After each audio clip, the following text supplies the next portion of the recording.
In this section of the course, we're going to look at SEO and local SEO. We want to understand Google search. We want to be able to measure our position in local search. We need to understand Google My Business, building up reviews. We need to understand backlinks. We need to look at improving our site's SEO, keyword optimization, and local business marketing. Now, a lot of the people taking this course are going to be taking the course based on a local SEO need. So you'll be a local business and you want to improve your online marketing. And this section of the course will talk in that language. You'll come from that perspective. But all of the principles applied in this section can be applied to your business, even if it is not a locally based business. If you've got an international business, you trade internationally, or maybe you trade nationally. All of the techniques here, except for some very specific ones, you are going to be able to apply to your business. This part of the course is fundamentally important, and you are going to learn some really useful and powerful techniques that's going to help you market your business online. So when we come to Google search, there's some key powerful concepts we're going to need to understand. And if we do, they're really, really going to impact our local SEO in a powerful way. So the first thing we need to think about is the Google algorithm. Now, the Google algorithm is a mystery. We need to understand this right from the beginning. It is a complete mystery to anyone outside of Google. And I think it's a complete mystery to many people inside of Google because there's a lot of machine learning that goes on now. So the algorithm is actually starting to teach itself. So it's really, really powerful. What we need to understand is that we need to measure it by correlation, not causation. So what do I mean by that? We need to be able to say we did this activity over here and that correlates with this outcome. We can't say we did this and it caused that because the Google algorithm is so complex that we can't necessarily see which factors are impacting us. But what we can do is through correlation, if we do the right types of activities that have correlated with certain success in the past, and we use tools that take that correlation and deepen it, we can get really strong results. But it's really important to understand that we're behind this wall and we're doing stuff on one side, but we can't see the machine and then the product's coming out the other end. Although people will claim they understand the Google algorithm, the only people actually do are Google. But we can take some very intelligent, educated guesses, use them and watch the results and get something back. The other thing we need to understand is semantic search. Now, what semantic search is essentially is the type of search that Google uses. Now, most search engines are quite basic. They will take, if you search for big red car, they will show you a blog with big red car. Google's algorithm is a little bit different. If you search for big red car, they will show you a blog saying red sports car or Italian sports car. They will try and interpret the sense, the meaning of the search, the desired outcome of the search. Very, very intelligent search that Google's got. And that's going to impact us in a big way when it comes to keyword research, because in the past, people would embed the same keyword multiple times on the pages and rank for that keyword. That no longer works. In fact, if Google see that, they're going to penalize that.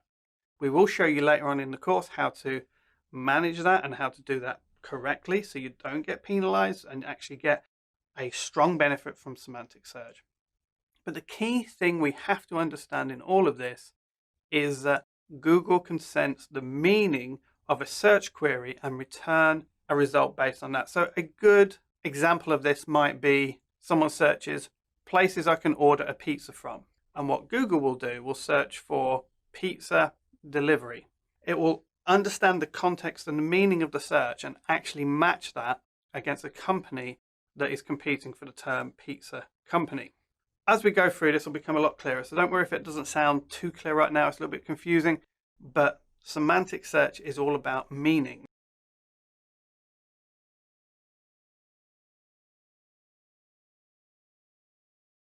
So we need to understand the local SEO ranking factors in Google search. What are the local ranking factors and how do they work? So let's go and have a look at that. So what we have here is a pie chart. This data is gathered from Moz, which is a resource for SEO online. And this is gathered from their local SEO report. Now, they will go to 20.3 and 14.4 in their figures. But what I've done is taken a rough average from the last couple of years of reports and merged them together. And this is where they come out approximately, just so we get an idea, an overview of what Google actually look at when it comes to ranking your page. So these are the things they look at, and this is the weight or the importance of each of those elements when it comes to them ranking you as a local business. Now, the first 20% is content or on-page signals. And what that means is they're ranking you based on the quality of content you've got. So is your content related to the subject? So if someone's searching, they're going to look at your web page and they're going to decide, does this match the query? So that means you have to have good content if you're going to be found. Now, what's interesting is that's just 20%. And we come to the next one, which is link signals. So these are the quality of the backlinks. If you have good quality backlinks linking to your website, Google are going to rank that, and they're going to that's going to be roughly 20% of the weight in search. They're going to look at that and they contribute whatever ranking that is to 20% importance. They're going to look at that, and that's going to account for 20% of the strength of your position in search. And then we're going to come to Google My Business. So a Google My Business page. When we look at that, we've got 14%. And that tells us that Google really do put a lot of weight on their local pages. So we're going to show you how to set that up and run that. And this is a quick win. 14%. It's a big chunk, and we can get good results with that fairly quickly. We've also then got citation signals, and citations are listings of your business on other sites, on directories. So your name, your address, your phone number, your website, that's a citation. We're going to be going into the whole subject of citations later on. And that is quite a strong signal. And this is something we can influence quite easily as well. The link signal one that we was just looking at, that's a little bit difficult because we actually have to get other people to link back to us. So other people have got to do things for us to get an impact on that. So that's the toughest. But when we look at content on page, we're in control of that. We can create good content and share it out there and get it indexed. Google My Business, we can set that up. Citation signals we set up, we can manage that. So they're the three areas we're going to focus on pretty quickly to start getting an SEO boost. The other thing to look at then is behavior and click-through. So when someone comes to your website, do they hit it and bounce off? That means they hit it, find nothing interesting, and leave within a couple of seconds. That's a bounce. Or do they click it, stay on the page and click through to another page? That's a good ranking signal. So Google is looking at the behavior of, does this meet the searcher's needs? And this is the core thing in all of this. Google want to deliver the most relevant result to the actual searcher. That's their whole business model. That's how they succeed. If they can't give accurate search results, people won't use their search engine. So they're trying to make sure that the quality of the content is very good. So there are no shortcuts in local SEO. You have to put good quality content out there. Review signals. These tend to be local reviews, although Google does also look at some of the third-party sites and their review system. So if you're in the leisure industry, for instance, there'll be reviews for hotels and spas. There's sites like TripAdvisor, and TripAdvisor will rate hotels and holiday destinations. And Google will look at those, but the weight of this comes from their own reviews on local pages. So that's really important for us to understand. And then right at the end, we have social signals at 5%. Now, this often surprises people because people are miseducated about the power of social media marketing. Social media marketing, getting someone to like your Facebook page, getting someone to like your LinkedIn post has absolutely no effect whatsoever on your ranking in search.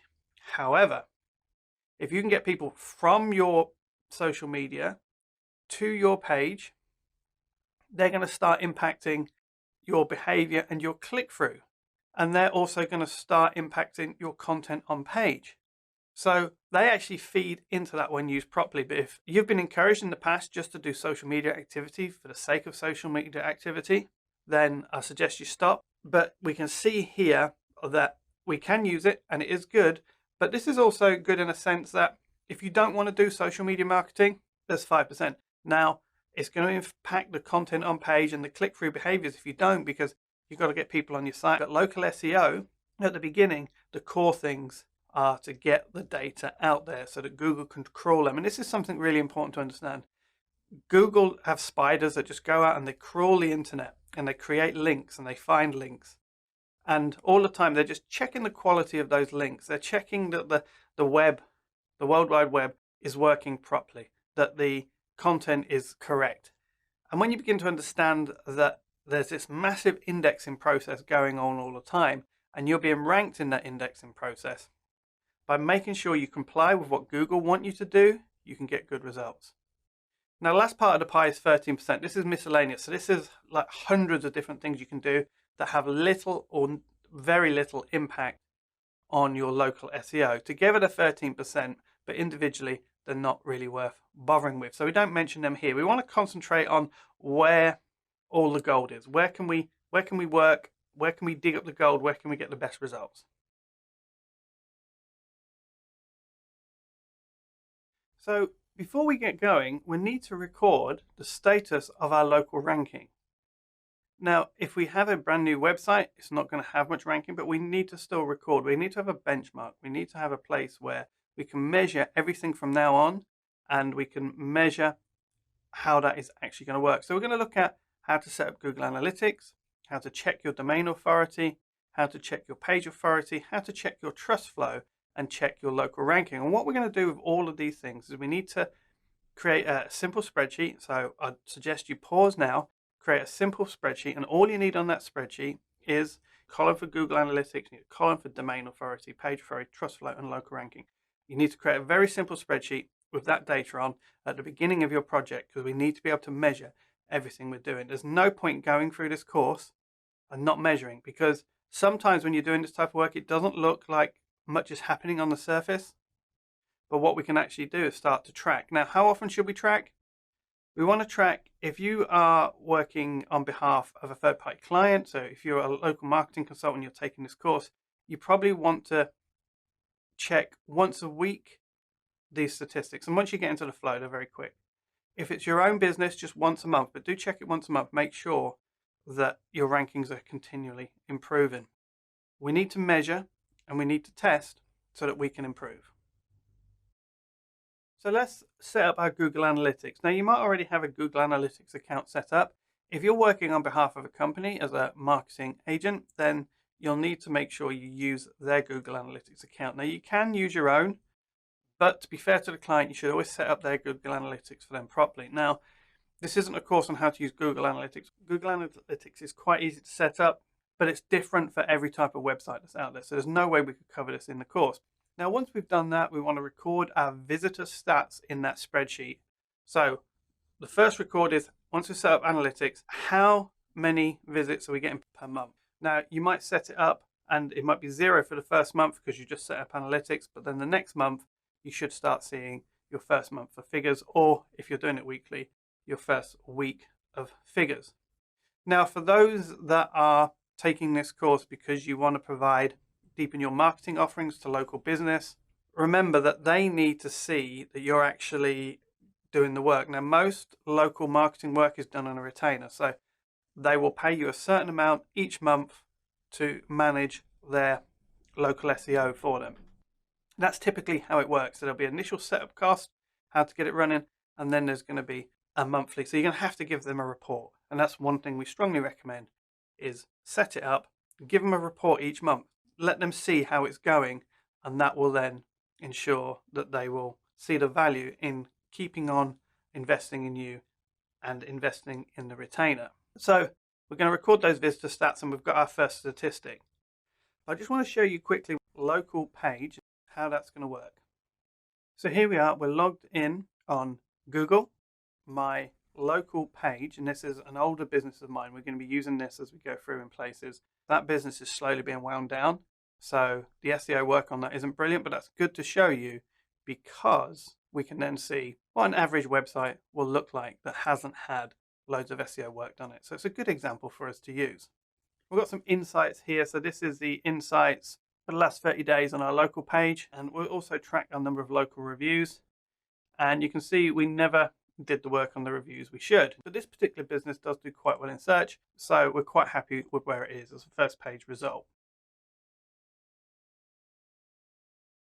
So now we need to have a look at domain authority and page authority, and we're going to use one of Moz's tools here. So as you can see, it's moz.com, and we're going to use research tools /OSE, and that is Open Site Explorer. So either use this link to go to that page, or just search for Open Site Explorer. Now, domain authority is the authority our domain has, and our page authority is what authority our particular page has in comparison to the other web pages on the internet. So let's go there and have a look. So here's the Open Site Explorer tool, and it's going to allow us just to put a URL in here, and then we can hit search, and we're going to see some domain authority. So what you've got is the URL business photography. It has a score of 14 out of 100. It has a page authority of 28 out of 100. And there's some other data there, but what we're interested in here is the domain authority and the page authority, because as we work on our SEO for our local business, these should improve. This is a general measurement of how authoritative our domain is, or our page is, when someone's looking for a certain term. So we want to get that as high as possible. Now remember, in a local search, you're not competing worldwide, you're competing with other local businesses. So you only have to beat them. And it might be worth you just going and checking your competition and seeing what sort of domain authority and page authority they have as well, because that's going to give you an idea of what the target actually is. So we might say 14 out of 100, and we might think, oh, I need to get to 90. But we might find all our local competition is sitting around the 20 mark. So if we can get to 25 out of 100 for the domain, that was probably sufficient to actually start rising above them in search. So it's a general authority of our site, and we need to actually start testing that. If we've got a number of different pages we want to compete for, if we've got a number of different services, add each of those pages as its own column on your spreadsheet so that you can now check how well that particular page is doing for that term. And you might pick 3 or 4, 5 key services that you offer, if you offer varying services, and put those pages in here and record those stats so we can see how they work. If you're new to this completely, just go with your homepage domain. Let's just see how we can get that ranking. Example, that the page authority on this is actually quite high at 28 out of 100, and that page does quite well in search, but we could probably work on some of the other pages. So let's record those stats in our spreadsheet. Really important, guys. Just stop, create the spreadsheet, record these stats, and then what we recommend you do is go through the course, follow it through, do some of the work, or do some work as you're going through the course. And then once you've done it, come back and re-review the course. Watch it again, because it's once you've done all those things, there's stuff I'm sharing here that you're going to miss. You're not going to pick everything up. I'm trying to teach a pace that's comfortable for a beginner, but you're going to go all the way through. You might misunderstand something, or you might miss something. Get to the end, do a project, and then go back through and refresh yourself, and you'll be surprised what you pick up on the second pass. What we're going to do now is look at our trust flow and our citation flow, and we're going to use majestic.com to test this. I've got a handy little tool there. It's going to give us some data we can put in our spreadsheet. Now, trust flow, what is trust flow? Trust flow is the quality of the websites that are actually linking back to you. So that's what trust flow is. How trustworthy are the websites that have linked back to you? It's no good having bad websites linking back to you. And citation flow is exactly the same, except with citation flow, it's more about the directories and the quality of the directories that link back to you. We're going to place citations there. We're going to go into that much more later on, but basically the citation is a name, address, phone number listing on an external site that links back to you. So trust flow, citation flow is all about the quality of external links back to you, but they've been split into 2 types. There's websites and citation sources. So let's go and have a look at majestic.com and get our score from there. So here we are on majestic.com. Let's just put our URL in here and let's hit search. So as you can see, we've got 2 results came in there. We've got a trust flow of 6 and a citation flow of 13. So obviously we want to increase those. Now, it seems like a low score, but it might actually be that we haven't got many websites linking back to us, so that's going to have a low trust flow. And it might be that we haven't got many citation sites linking back to us, which might be the reason for a low flow. So again, we can test what it should be by looking at our strongest competitors in local search. So it'd be easy for us to say, oh, it should be 80 or it should be 75. But really, we just have to be better than the competition. So what we could do here as an exercise is create the trust flow and actually make a note on your spreadsheet. In fact, you can do this for all of the different sections.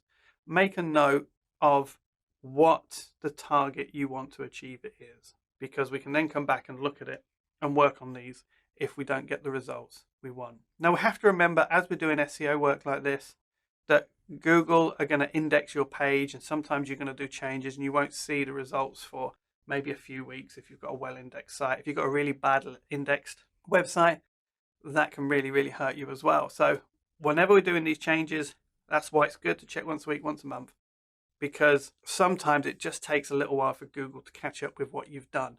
The more popular your website is, the more often they will index it.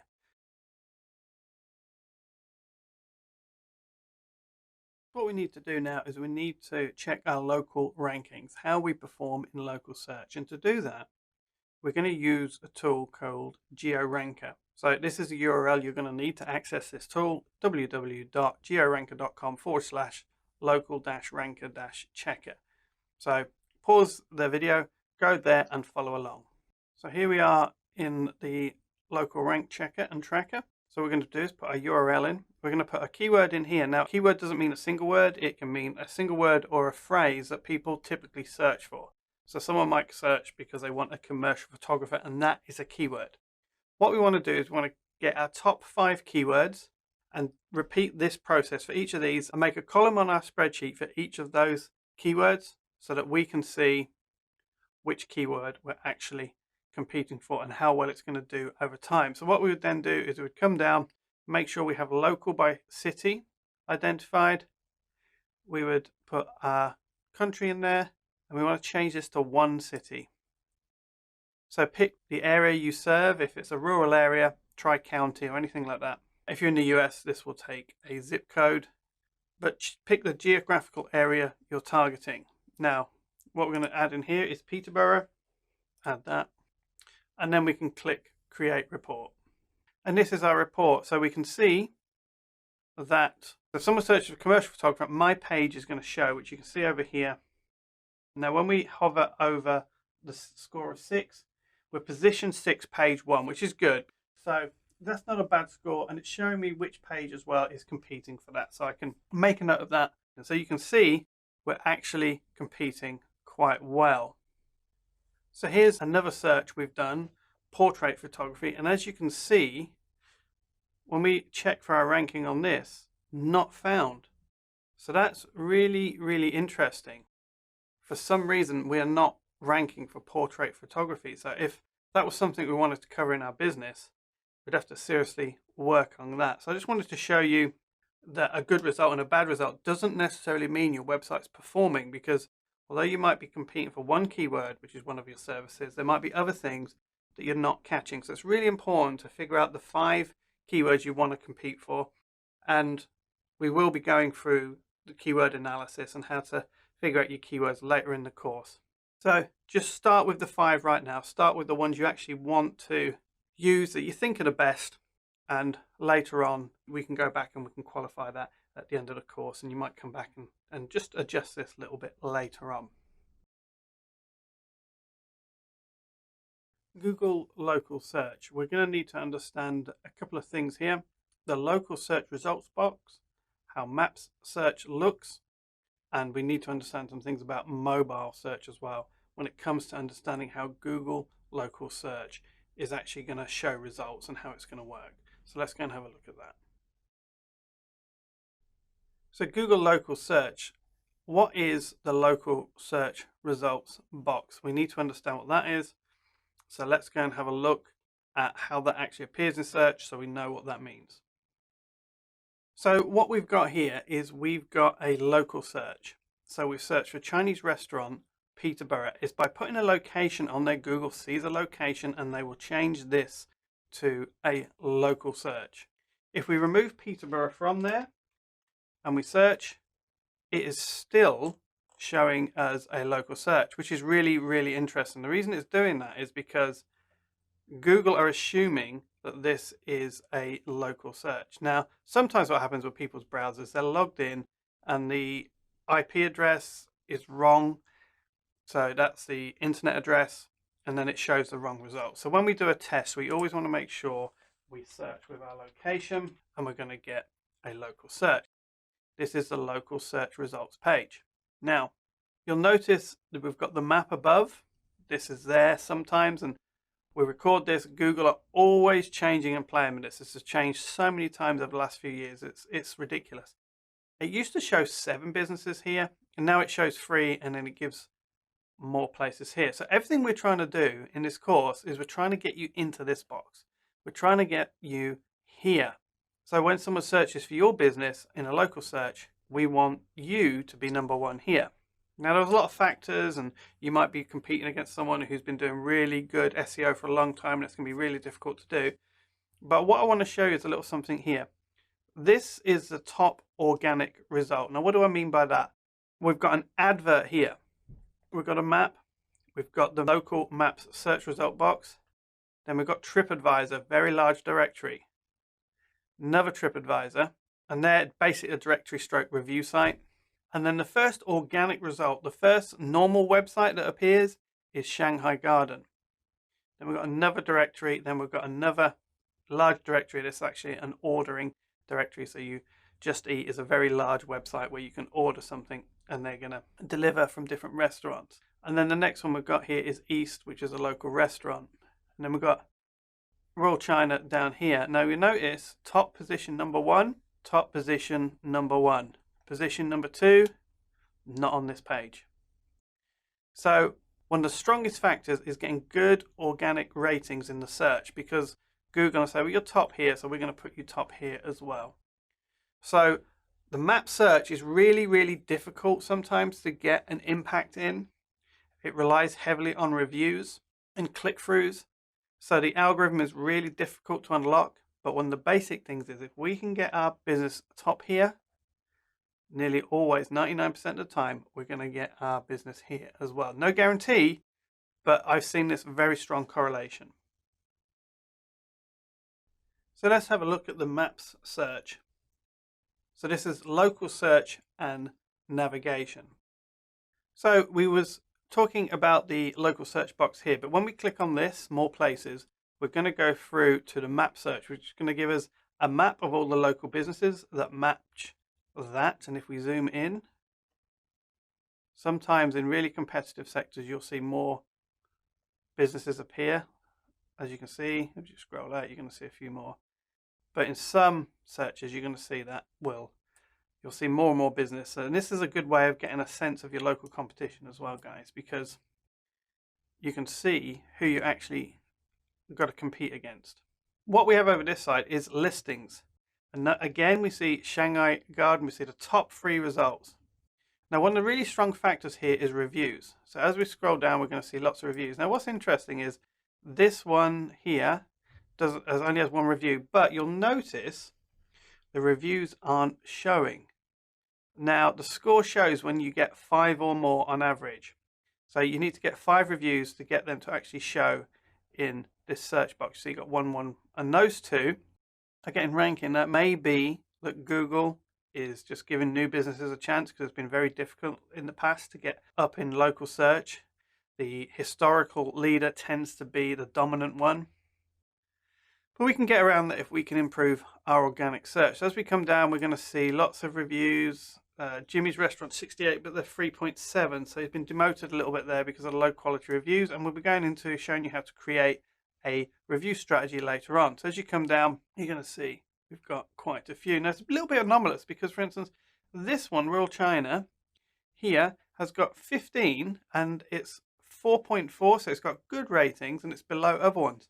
Now, a lot of the time, that's because the website isn't very good. And we can see that we'll have a look at that in a little while in normal search. But if we click on this listing, we're going to see that we have some reviews, and then we're also shown some different things here. Now, one of the things I want to show you here is I want to mention Google Business Photos. When you come into a map search, and when do people use map search? They use map search when they're trying to find a location, when they're trying to get somewhere. They use it for directions. So if someone is local searching for a restaurant to go to, for instance, or a hotel, this is really, really good way of doing it. But when you go on this, you're going to see what's called a Google Business Photos tour. And what it is a series of photographs stitched together. And it's a project that belongs to Google. We used to be involved in this. And in fact, this tour is one we actually did. So this is our work. And we can see that we can go and have a look around the restaurant, and we can see the ambience. And it's a really powerful marketing tool. Now, Google don't give it what it deserves in terms of real estate in the search, and it should be much better than it actually is. But it can be really good if you've got a customer facing business like a shop or retail, anything where you're dealing B2C and people are coming in on a regular basis. It can be good to get one of these done for your business. And what you need to do is find a Google business photographer, a local one. Find one of the new ones. They tend to be a little bit more competitive because they've just come onto the program. We used to be involved in it. We no longer are. But the new photographers tend to come onto the program. Their prices might be a little bit more competitive, and you might be surprised how cheap you can get a good Google Business Photos tour. And then you can take this and embed this on your website. And that's when it becomes really valuable. If you've got it on your homepage and people are visiting, and you can say, visit our business, have a look inside. This is really good. In terms of SEO, does it add SEO value? You've got to say, really, when you look at this, where we've just come from, it hasn't helped this business that much in search. It's got the tour and all this going on, and it's not really helped that much. Now, some people say it has weight in search, but I'm yet to be convinced. And it was one of the reasons why we left the program, because we didn't think that it gave enough value to our clients investing in. They were much better off investing in local SEO and spending their money there than this, because it's nice to have, but I don't think it's need to have it. I can't see a correlation between this and rankings. Now, I think one of the reasons that this business is suffering is because of their website. So let's have a look at their website. As you can see, this website, not very good. No copy on the page. It's got some opening times here. Hasn't even got the menu on there. It just doesn't look very good. It's not a very good website. And I think, and it's not mobile responsive, which we're going to be looking at in a moment. And I think that's going to massively impact the local search, because Google looks at all of these things together. So we need to make sure we've got a good website if we want to get those rankings on the map page. And the other thing to understand is this is the yellow pages these days. This is what people tend to use when they're searching for a local business. They'll do a map search, be taken here, they'll be looking for something. This is how people use it. And then you've got Street View, which the Google Business Photos is linked to, so people can explore and travel and plan their journey, plan their arrival, plan their visit, and all of this is done here. So this is a really, really powerful search engine. Now, this is a different search engine to Google Search, and people need to understand that this is not the same search engine. Completely different search engine. It draws data from the other ones, but it shows different results because it is a purely local search driven search engine. So let's have a look at mobile search. Now, mobile search is really, really important because 50% of all searches are done on mobile devices. That's how much these smartphones and tablets have accelerated, and people are predicting that will actually increase. Because everyone's basically got a computer in their pocket, and that's the way to think about a mobile device these days. It's not a phone anymore. It's a little mini computer that makes phone calls as well. So people are searching on their mobile devices. Now, the important thing to understand is that this defaults to local search. So when someone is moving around, they're doing a search, Google assume it's a local search. Every search they do on here that could relate to your services is going to default to local search. Now, the big issue with local search is responsive design. What is responsive design? Responsive design is a website that works well on mobiles, and we'll show you how to test a website in a moment. But it's one that actually responds to different devices. So it doesn't just display on a computer desktop, it'll actually display well on a mobile or a tablet. So most modern websites these days are built with responsive design. A lot of old websites aren't. And don't be fooled, if you need to get a new website after watching this, there are companies out there that are still selling desktop and mobile websites. You don't need that. You just need something to build a website on that's easy to use and is responsive. Now, we use Squarespace for a lot of our websites, and we highly recommend you do the same. It's really easy to use if you want to manage the website yourself. And it doesn't have the security risks that WordPress websites typically have. Now, if two things being equal, if there's two websites, and let's just go and have a look at that Raw China website again. If there's two websites and one isn't responsive and one is, Google will rank the responsive website above the non-responsive website. So if your competitors all have old web pages, one of the best things you do is create a responsive website or get your website upgraded and changed to a responsive website, because that's going to automatically put you above them in the search results. So it's really important that you have a responsive website. And obviously, if you're watching this because you're interested in improving your local marketing offerings to your clients, this is an opportunity for you to team up with a local web designer and market that as a package, because local SEO isn't just about filling out directories. It's also, this is a major part of it as well. You have to have a good functional website these days. So that's really important to understand. Huge, huge, huge thing. So how do we test if it's responsive? It's quite simple. What we need to do is get the website showing on a window like this, and we just drag the corner and we simulate a smartphone screen. And as you can see, this is not responsive. And we can do the same and simulate a tablet screen, and we can see this is not responsive. So let's go and have a look at a website that is actually responsive. So this is my SME Heroes website, and as you can see, it'll start moving stuff across, start squeezing it, it'll start resizing. And if you notice, it's now actually, as we do this, it's now actually rearranged everything so that it can be read on a mobile device. And that's how you can tell if your website is responsive or not.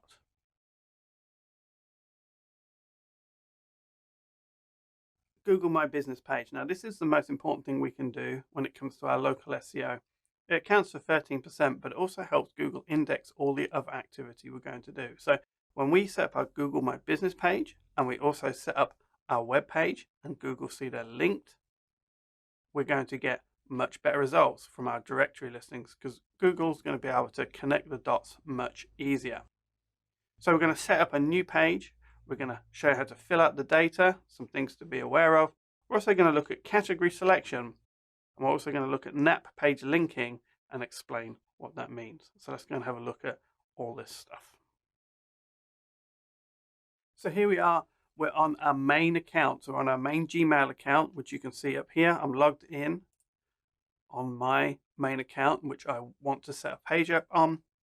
So what we're going to do is we need to go here. So we need to click down, and then what we can find is these are all our Google properties that we have access to. But if we scroll down in here, we're going to see My Business. What we want to do is let's just drag this up where we can see it. So let's just bring this up and put it here.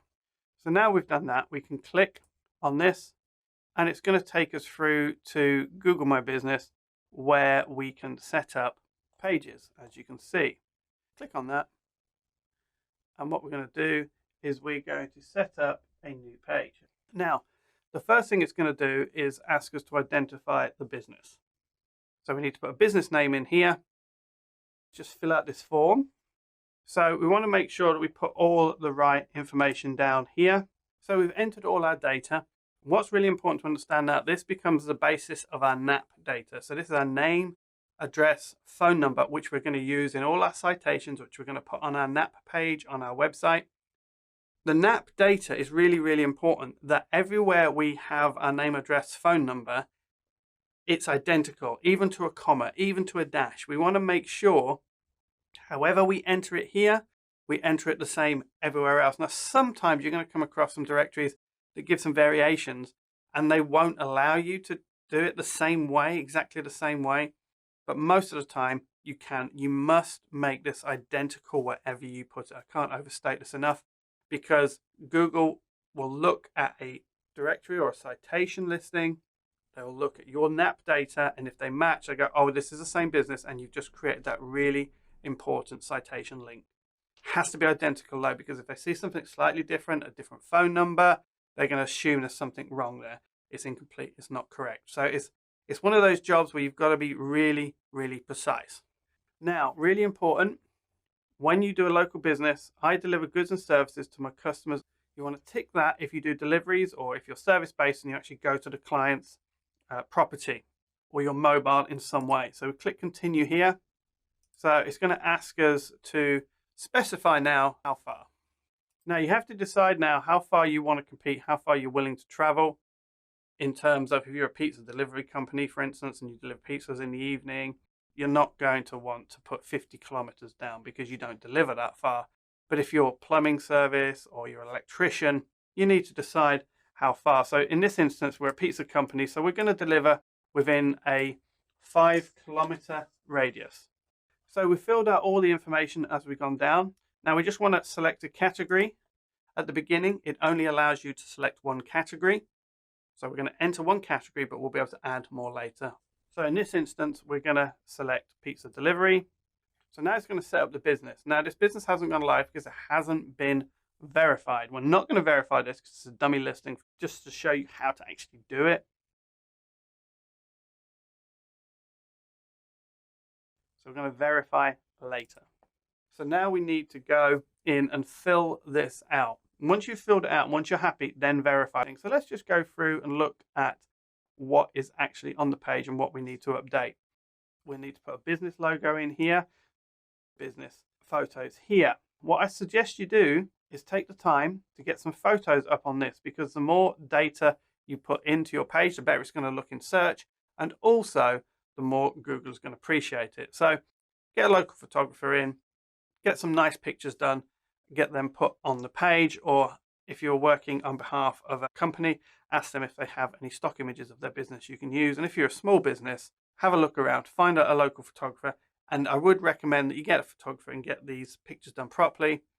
If you just don't have the budget for that right now and you're a new business, get yourself a smartphone. Make sure you got nice clean images. You don't want customers' faces in the images or anything like that. Get some nice clean simple images of your business and get them up. But it does pay at this point to use a photographer to build this page up. And then interior, exterior, food and drink, add whichever ones you can. So we'd set all that up. And then what's really important here is we would want to add our website. Now, when we add our website here, we don't want to add our homepage. What we want to add is our NAP page. So let me show you an example of a NAP page we did for a client recently. So this is Flaherty Electrics. This is a business that we've done their website, and we're currently working on their local SEO using exactly the same techniques we're teaching you here. And as you go across, you're going to see, if we drop down to the side, you can see we have a contact us page. Now it's called a contact us page on the website, but it's actually called a NAP page in terms of local SEO. But obviously we wouldn't want to put NAP page there because people looking at us wouldn't know what that means. So it's a contact us page. So what we would do is make sure that whatever is here and is exactly matched to the Google business page, really, really important. But the other thing that's really handy is adding this little maps listing. And once you've set up your page, you can add a maps listing, and we'll show you the correct way to do that later. So in terms of the web address, we want this web address, not the home web address. We want the contact web address because that points directly to where our address is as a NAP page. Now, if you want to put your address on the home page, you could link there, but I would suggest always link to your NAP page and your local page, because that page is the one that's linking. And then when you set directory listings up, they must always come to this page as well. So we do directory listings, even if they tell you not to, even if they tell you to put the home page, we always link to the NAP page, and that's going to create that network around that's going to help us build citations later on. So we want to take that contact us and add that to our page. Just make sure that we've got the right distance, we've got the right address, make sure the phone number's the same, we've got the website URL there. Now we've got pizza delivery category. Now remember, when we set the page up, it asked us for one. We click edit here. We can now add another category. So add up to 5, I would say, if you've got 5 appropriate categories. You'll find sometimes that Google just don't have your category, and it can be quite frustrating because it doesn't allow you to create one. What I've often had to do in that is find a category that's as close as possible. It can be a bit annoying if you've got a niche business that they don't support. So you have to find a broader category business to fit under. So for instance, you might have a drum shop. So if you've got to sell drums, you want to put drum shop in there. It might not have drum shop. It might have musical store or musical shop or musical equipment store, and you would put that in there instead. So I want to make sure we put our hours on there, and then when we get that page showing up, as we showed you earlier, you're going to have someone searches for your business, you're going to have that property on the right hand side, and it's going to show your hours of operation as well. We want to write some simple copy here for our business, explaining what this business does, who it serves. Don't go overboard. People are going to read this quickly, so we want to make sure it's quick. Now, once you've done this, if you are going to do some local video marketing, you're going to want to set up your YouTube channel. So what you can do is go to YouTube, and when you go there, it's going to ask you what you want to use as. So once your Google local page has been verified, you're going to have the option of doing something like this. So we can use this as our main account. So when we log into YouTube, we log in with our business page and click OK. And now if we didn't have that page set up, this one's already set up. So we've already got a few videos. Like I said, this is an older business, so we're winding down slowly. So I haven't got huge amounts there. But typically what would happen would ask you to create a YouTube channel. So go through that process. If you're going to do video marketing, get your Google page verified first, then log into YouTube as the business, not your primary account in this instance. The business page that's the login you want to use. When you set up that YouTube account, they will be linked. It's really important you do it this way. Don't do it any other way. Trying to link a present YouTube account with a different Google profile is really, really difficult. And if you have got that issue, then you're going to have to do a little bit of research. It's really, really, really difficult to actually match the two up and get Google to cooperate on that. You'll have to do a little bit of research and see if you can merge accounts and all sorts of things like that. What I would do in that scenario, I'd just get a Google Apps account and then sign up for a month, then ring support, explain the situation and ask them to help you get the accounts merged. The ideal scenario though is you set up the local page first and then go and set up the YouTube account and go and fill out the data, especially if you're planning on doing lots of local video marketing. So what we might find when we set up our Google Plus page is lots of old listings. So how did this mess happen? Well, really simply, Google used to call these pages local pages, and they auto-generated them from data they gathered off the internet from citation sites and directories. So a lot of local pages for your business are auto-generated, and the business has never claimed them. What you also have is you have pages that the business has created in the past, lost the password for. So they did it with a dummy Gmail account, lost the password. Local pages then became Google Plus business pages or Google Plus local business pages. And then they then became Google My Business pages. And each iteration sometimes generated a new local page, either automatically or deliberately by an individual. So you've got all these pages. How do you deal with it? So you might notice this when you go in and start claiming a business page, or you're setting up your Google Plus business page. You'll notice I keep calling them Google Plus business pages because that's what I associate them with. When we set up our Google My Business page, it's a terrible name, I can never remember. When we set up Google My Business page, sometimes it's going to say, I've got an address here. Is this your business? And when you fill out that new company, it's going to ask you to claim that page. So let's have a look at some of the things we need to do if that happens. Well, Google Apps for Work is your friend here. So if you're a small business and you don't want to use Google Apps, but you want to access their support, and this is the best way to manage a My Business page, is get a Google Apps account for at least a month. You'll get a 30-day free trial typically. It's going to cost you about $4 or $5. Get signed up and ring them up and ask them to help. Now, one of the things you're going to have to deal with is toxic listings sometimes. What I call a toxic listing is a listing that maybe a website developer has set up that did some work for you, or a marketing agency did some work for you and you're no longer working with them, and they didn't set it up under your primary account. So they didn't set it up under Mark Timberlake account. They set it up under their account. So they set the page up under their account. So that means they own that listing, but they don't own the business. But you can claim them back. Now, when you do that, Google are going to say, get in touch with them. But don't just click. You'll see a form comes up. It varies slightly sometimes, but a form's going to come up when you get your postcard back. So you verify your page. Google are going to send you a postcard back. When you verify that, it's then going to highlight a toxic listing if you have this issue. And it's going to say, we cannot verify this page because this business is already in existence. This has been created. We can't override. Fill out the form, claim the business. Make sure that when you fill out the form, you use an email address from the website URL for the business, because that's going to tell Google this is from that domain. This is from that business. This genuinely belongs to this business. Don't use a Gmail account or a Yahoo account. Use your mark@business-photography.biz, mark@smeheroes.co.uk. And if you're working for a client, ask them to set you up an email account or ask them to monitor their inbox. So that's going to help then when you go through the process, fill out the form. Google will then take 7 days to review that and wait for a response from the other person. And then they say they're going to get in touch. But what I would do is at the end of 7 days, get on the phone, Google Apps for Work, get in touch. And that's the way to claim a verified page. Claiming an unverified page should be as simple as saying, this is my business, I'm claiming it. This was automatically set up, and that will come up when you create the Google Plus business page.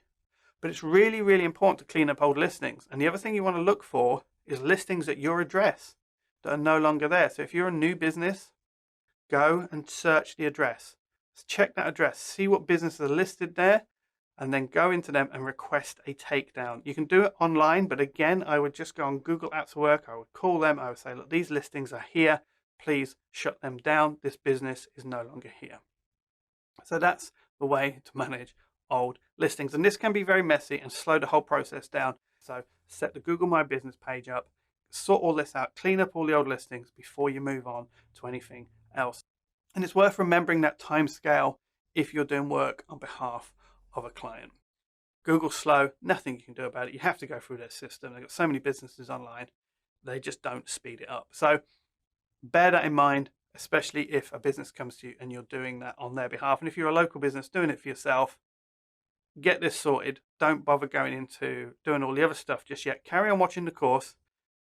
We'd like you to follow along, finish the course off, but then come back and work from here, module by module, and go through the process. That's the way I would recommend you work through these particular things. So finish the course, then make a note of this module. You've done this module, you've completed this module, you've applied this to your local SEO. Let's go on to the next one. So when it comes to the Google review system, we need to understand reviews, we need to build a review strategy, and we also need to think about how we're going to deal with bad reviews when they ultimately come to our business, and how can we deal with that online. So let's just think about understanding reviews. Reviews impact search, plus they provide social proof. So we can create reviews on a local page. We can ask people to review, build a good review strategy, and that's going to help our rankings if they're good reviews. Now, however, they also provide social proof. So when a customer is coming to look at your local business and they see lots of positive online opinions from other people, they are going to be much more inclined to visit your business or deal with you. Because people don't care what we say about our own businesses. They do, however, take seriously what other people say about the business. So one of the first things we want to do is we want to try and get 5 reviews so that our visibility in that local search box or on map search for our reviews starts to show. Now, typically we're going to need 10 if we want to start ranking, but you have to check your business in your local area, because if they've got 20, you need 20. Now remember, we talked about earlier that reviews are important, but sometimes it can be our website holding us back and we can't always figure out map search. So these are general guidelines of the best things to do in terms of getting reviews and getting some SEO ranking. Now, the other thing we have to understand is that there are niche industry review sites. So like for travel, we might have TripAdvisor. So if you're a hotel, you might want to consider building a review strategy there as well. And the way to check if it is worth doing that is do a search, see which of the directories appear high in search, and focus on building a review strategy there. So here's some review strategy do's and don'ts. Regulated industries. If you are in the health industry or the financial industry, your review strategy will be regulated. There will be certain things that you are allowed to do and you are not allowed to do. So you'll have to check your industry for that information to make sure that you stay within the regulation. So check if you're a regulated industry, if there is anything. It's not just health and financial consultancy. There are many, many industries that have issues with how you gather reviews online, especially if you belong to a professional body or an organization. Just go and check what the review policies are so you don't get caught out later on. Don't pay for fake reviews. Don't fake reviews yourself. A lot of people think, oh, I'll just get my friends and family to leave a few reviews on my business and I'll be good to go. Google are really, really good at picking up fake review patterns. So it's not just they can pick up fake reviews, because they can. They can figure out if it's a local business and you get 50 reviews from India, it's not hard to figure out actually these guys aren't in India. And what will happen, they'll hammer your local page, and also your website will probably be affected by the algorithms because they will treat you as a low quality provider of information and you'll get hammered. Don't do it. Not worth it. Don't be tempted. Absolutely never go down this route. Now, here's the thing. Don't collect reviews at your business. When Google see the reviews, they're going to look at where they're coming from. So you might think, oh, I've got a little coffee shop and I'll just get people to leave reviews and I'll give them a little iPad and they can type a quick review while they're there. Google will look at the IP address and go, that's a local business. All the reviews are coming from that address. This is not good. And again, you're going to get penalized. Bad reviews, always deal professionally. Give yourself 24 hours before you reply. A lot of places online will allow you to actually respond to bad reviews. So make sure that you give that time to think, to calm down. Don't answer a review while you're emotional. We had 12 years of this and we still do it now because we sell online courses and we sell on third-party sites. We will get reviews and we have to respond to them. The way you respond to a review will tell a potential client more about you than the actual review itself. So sometimes you get really bad reviews from people that are just not reasonable and they could be wrong. But the way you respond professionally online will actually often turn that negative review into a positive. So make sure that you do that. And we don't like being told we smell and we don't like being told our business smells, but we do have to remain consistently professional. So top tip there for you. So let's talk about building a review strategy. And what we need to do is we need to manage the review process as much as possible. So if we can split the feedback process from the review process, we can manage a lot of our online reviews. So the way we might do that, we would create a landing page where we can split that. And we're going to show you a simple example so you can get the idea in a moment. The other thing we can do is as they leave the business, we can give them a feedback card and then we can point them to the specific landing page and ask them to leave their feedback there. So again, we're controlling the process.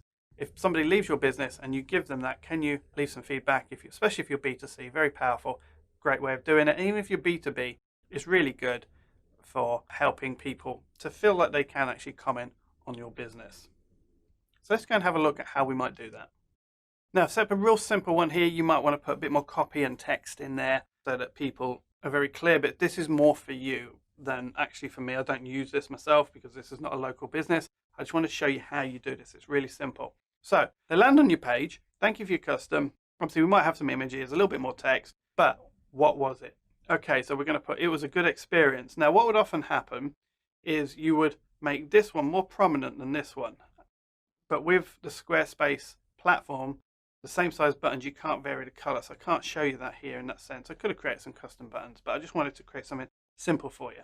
Now, they've got two choices. It was a good experience, not as good. So it was a good experience. Now, the language there is really, really important. I'm not asking them if they enjoyed the food. I'm not asking them to be very specific.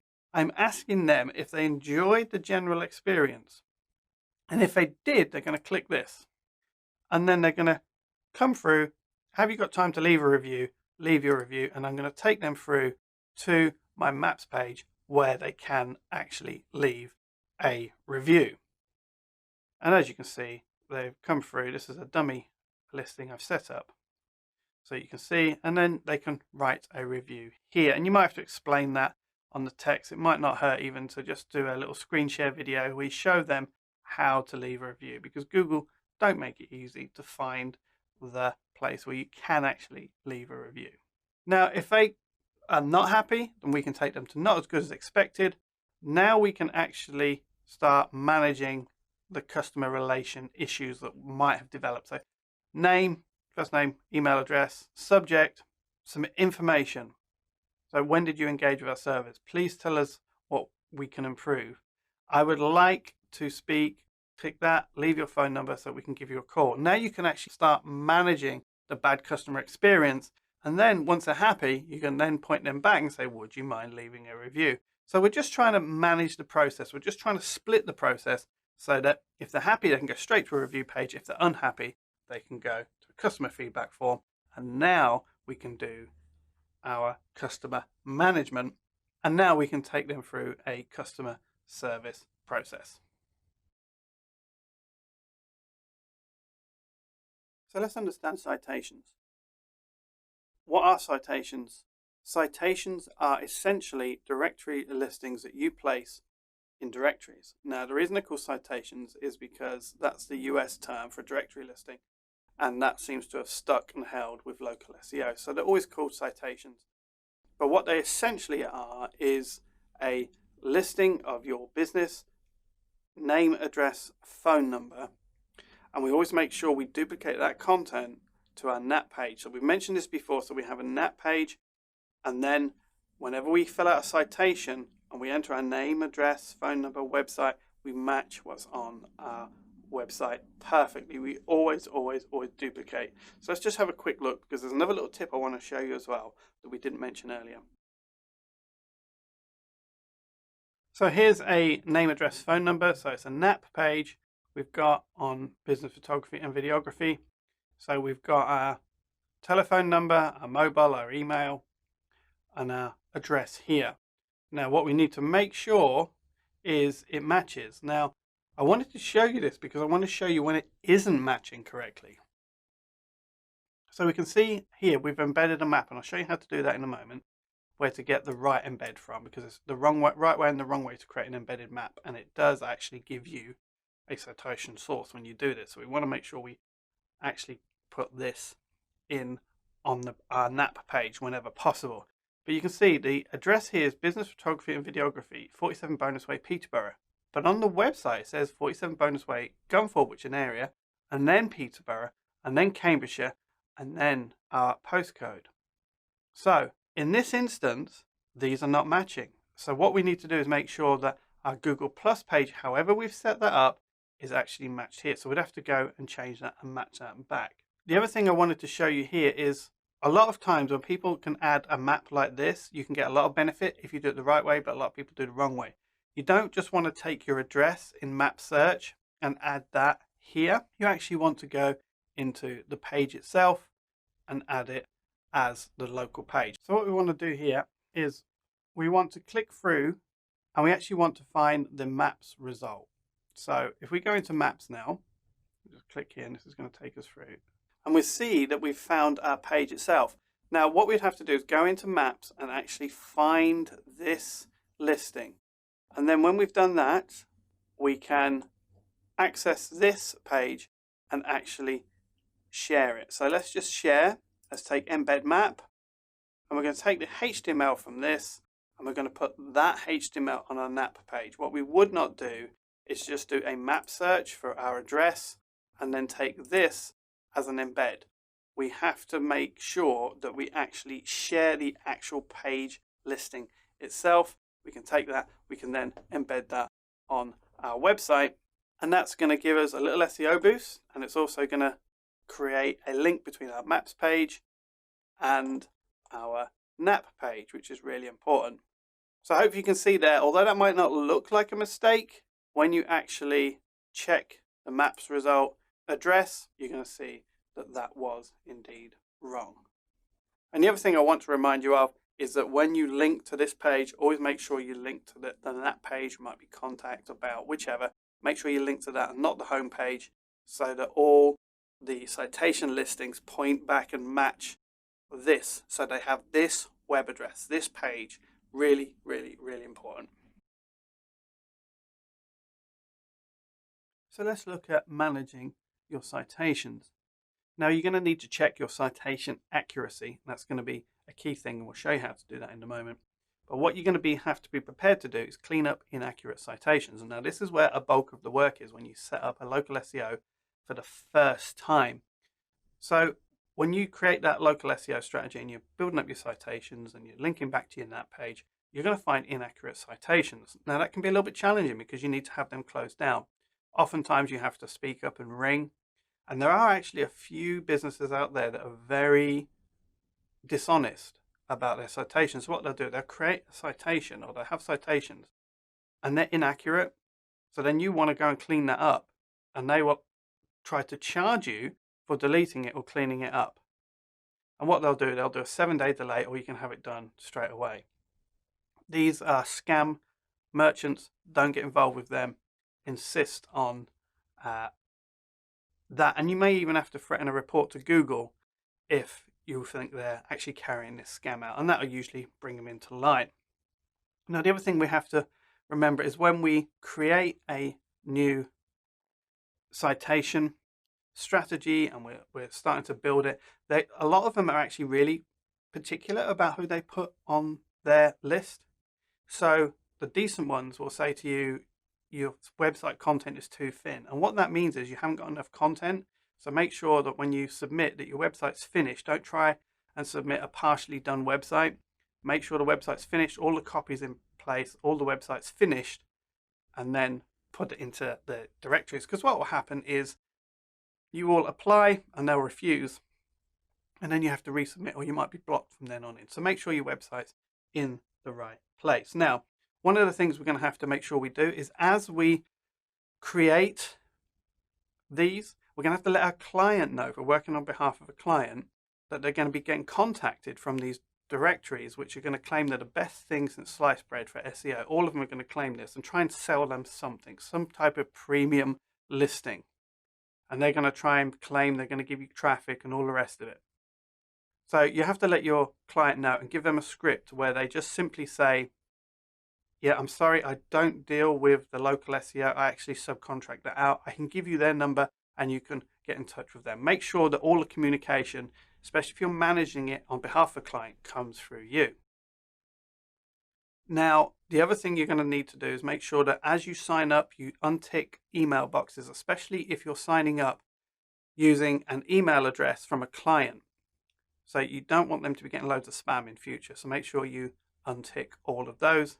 And also make sure that your client gives you access to monitoring that email address if possible. If not, they need to notify you straight away. Another top tip is this: build up a citation access list. What does that mean?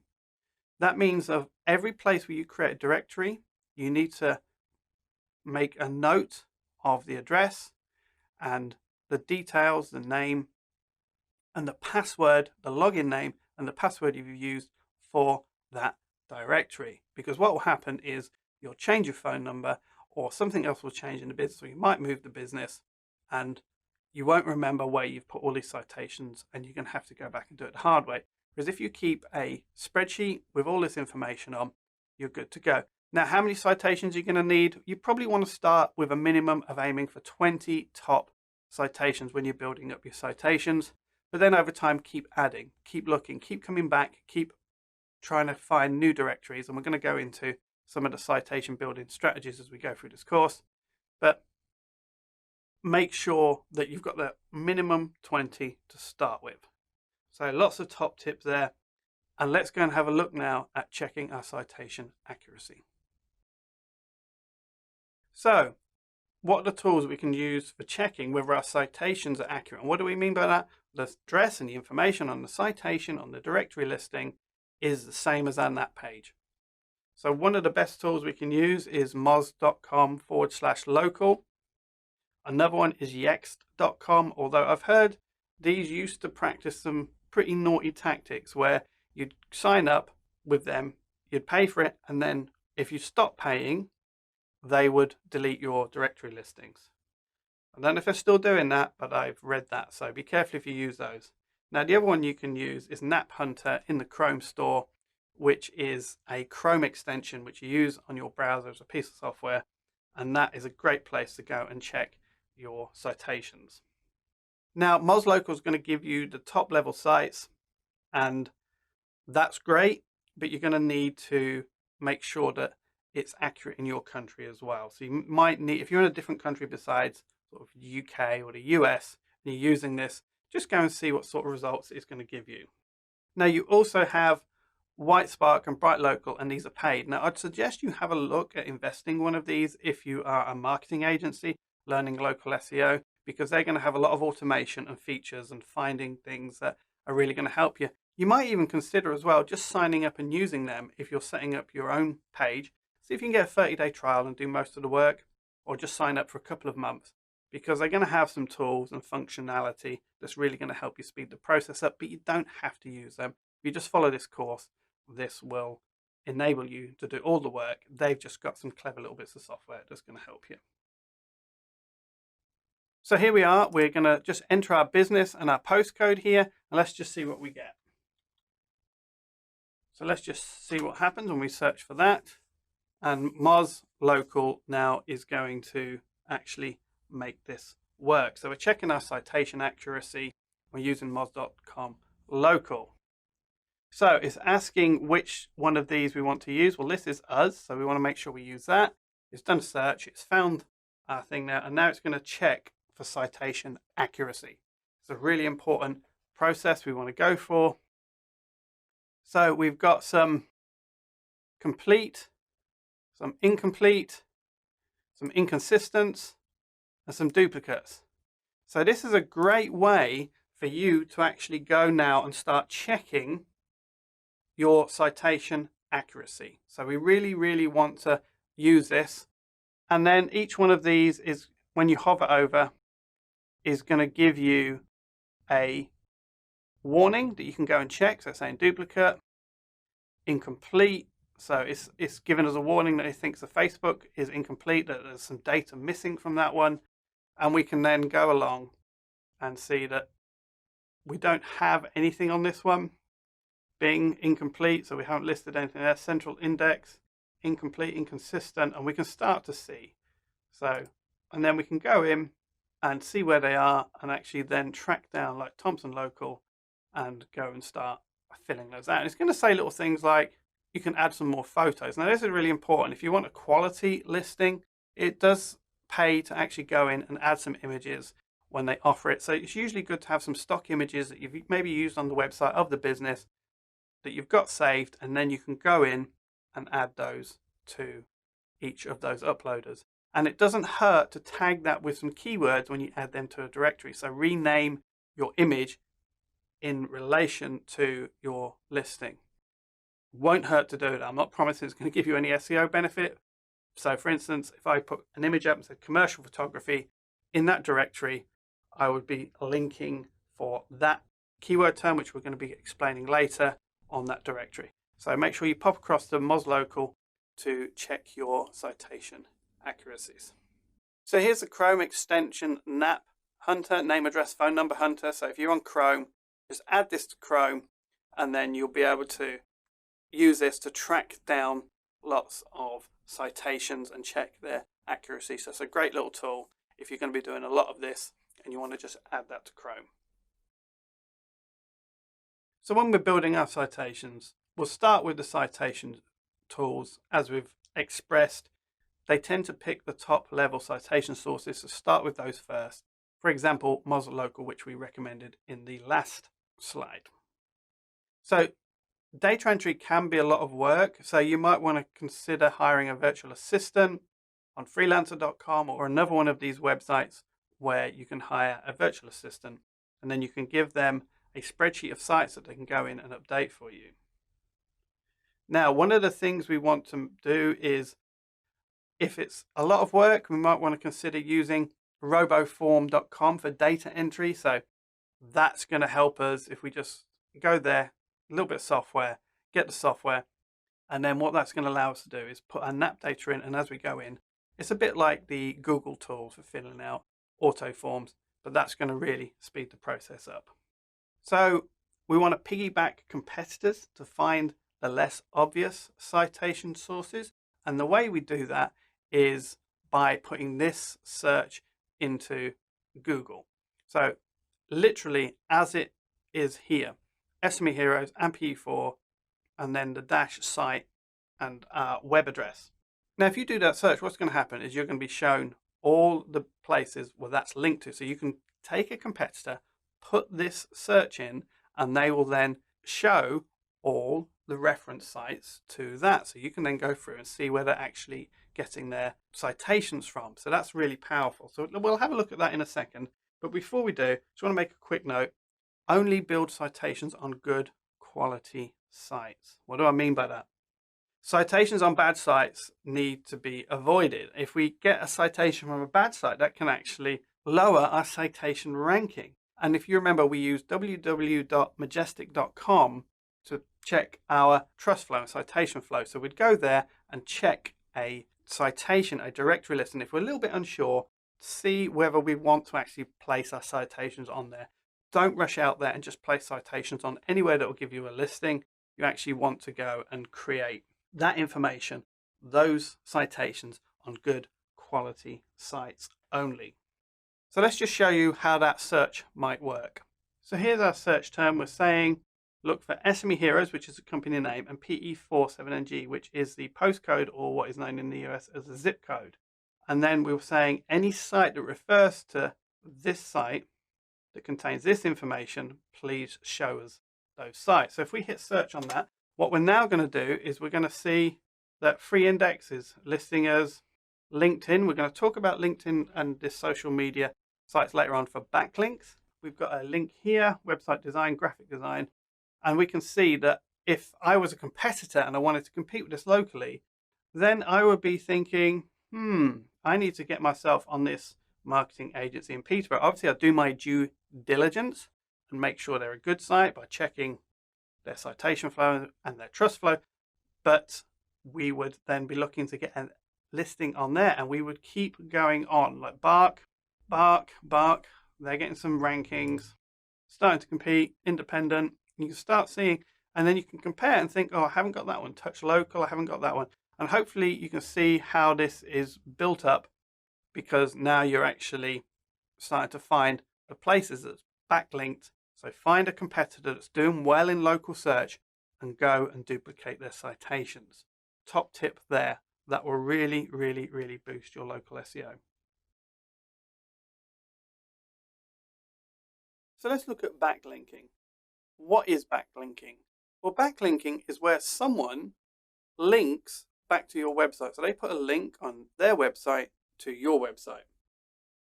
The more search authority they have, the more juice that backlink feeds into you, the more Google juice it passes back. So it's really important that we understand backlinking. Now, natural backlinking is where someone has done the work and actually linked back to you. Fake backlinking is where you have manufactured the backlink, and Google can tell the difference. If they see natural backlinking, they're going to give you a boost in SEO. If they see fake backlinking, it can be a terrible consequence. Now, a word of warning with this. I knew of a company that built up their SEO over a long period of time and became very well positioned in search. And then what happened was they'd use an SEO company. Now, 12 to 18 months after they'd used the SEO company, they got a penalty. And all of a sudden, their business disappeared from search, and they were online business. Disappeared from search, couldn't find it. Page 12 of results. And it took them 6 months to go in and disavow, and we're going to be talking about that later, to disavow all the bad links that this company has set up for them and brought that in. So we have to understand is that Google punish bad backlinking, and you might be getting away with it now, but there'll be a tweak in the algorithm at some point to the SEO, and now we're going to get punished. So don't do it. Always go for natural backlinking. No matter how much you see that 20% in the pie thinking backlinks are really important, don't do what the black hat SEOs do and just go out and randomly throw backlinks to your website wherever they can get it. And one of the practices you have to be really careful of is when you're commenting on blogs and linking back.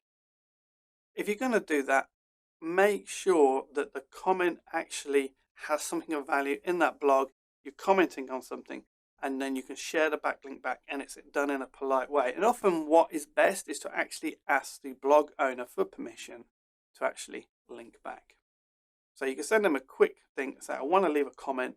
It's going to include a link back to my site. Will that be okay? If they say no, don't do it. If they say yes, that's great. You've got their permission.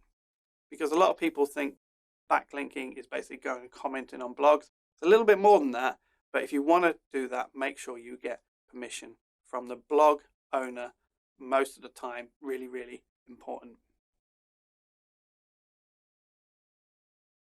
So one of the things we have to be thinking about is how are we going to check our backlinks and how are we going to disavow bad links. So let's go and have a look at that.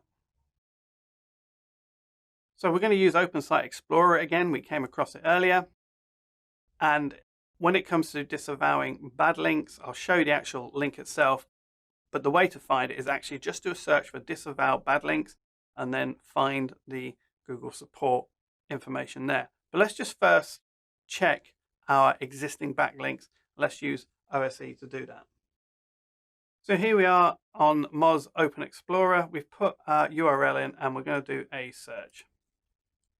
So, okay, so we had this page up earlier and we was looking at domain authority and page authority. Now what we need to do now is scroll down to inbound links. And what we're going to see is that we have some backlinks. And OSE is giving us details of all the backlinks that are linking to our site. So we can check our spam score here, and then we can use that to decide if we want to disavow a bad link. And what a disavow is, we're saying to Google, someone's linked to me, I'm disavowing it, I have no knowledge of this, I don't want it. And then Google will disavow that. And we'll show you how to find the information on how to do that in a second.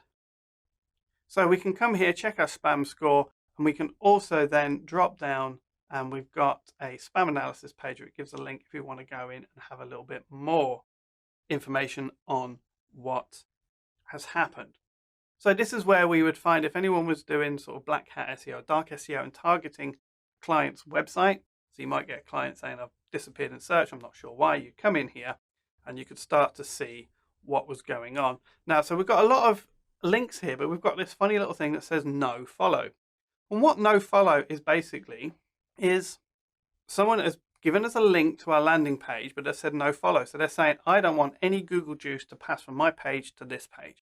So that site here, for instance, e-commerce bites is linking back to me. They're giving me no Google juice. So that inbound link is not actually doing very much for me. And as we scroll down, we can see that we're not getting any backlinks from that. Nothing that really helps us. So then we're getting some links here from TameBay, and we can go in and just check the spam links over here and see if they're any good. Remembering obviously that no follow links don't do anything for us. So would I remove disavow a no follow link? Yes, I would. I would still disavow it if I had a high spam score, which is registering over here, because we don't want spammy websites linking to us. So trying to increase our domain authority and page authority by building backlinks, we're going to do that. And we can see on this page that by selecting the right type of backlinks to actually be linking and permitting to be linking, we can control that. So the other thing we might want to look at is disavowing backlinks. So all you have to do is search for disavow backlink, and then Google is going to give you a tutorial on how to do that. Nice and simple. Once you've gathered the links you want to clean off your Moz report, search for disavow backlinks, come to this tutorial, and you can actually go through that process. So nice and easy. So let's look at building backlinks. What we need to do is we need to find genuine opportunities, but we also need to understand some content types to give us an idea of how to create some backlinks. So let's go and have a look at that. One of the things we need to do is figure out what our local authority sites. So we need to figure out what are some of those good backlinks. And if you remember that search earlier, that can be used in the same way to actually help us find good authority sites. So we search for SME Heroes and our postcode. We might do that for our competitor and then find authority sites that they've managed to get content on. So we want to make sure they are an authority site. Now, usually if they're appearing high in search for a simple search, they are, but we would do our due diligence and we would go and make sure, using the last tutorial, using the OSE tool on Moz, we would go and make sure they are genuine. And then we want to make sure we figure out what type of content they like.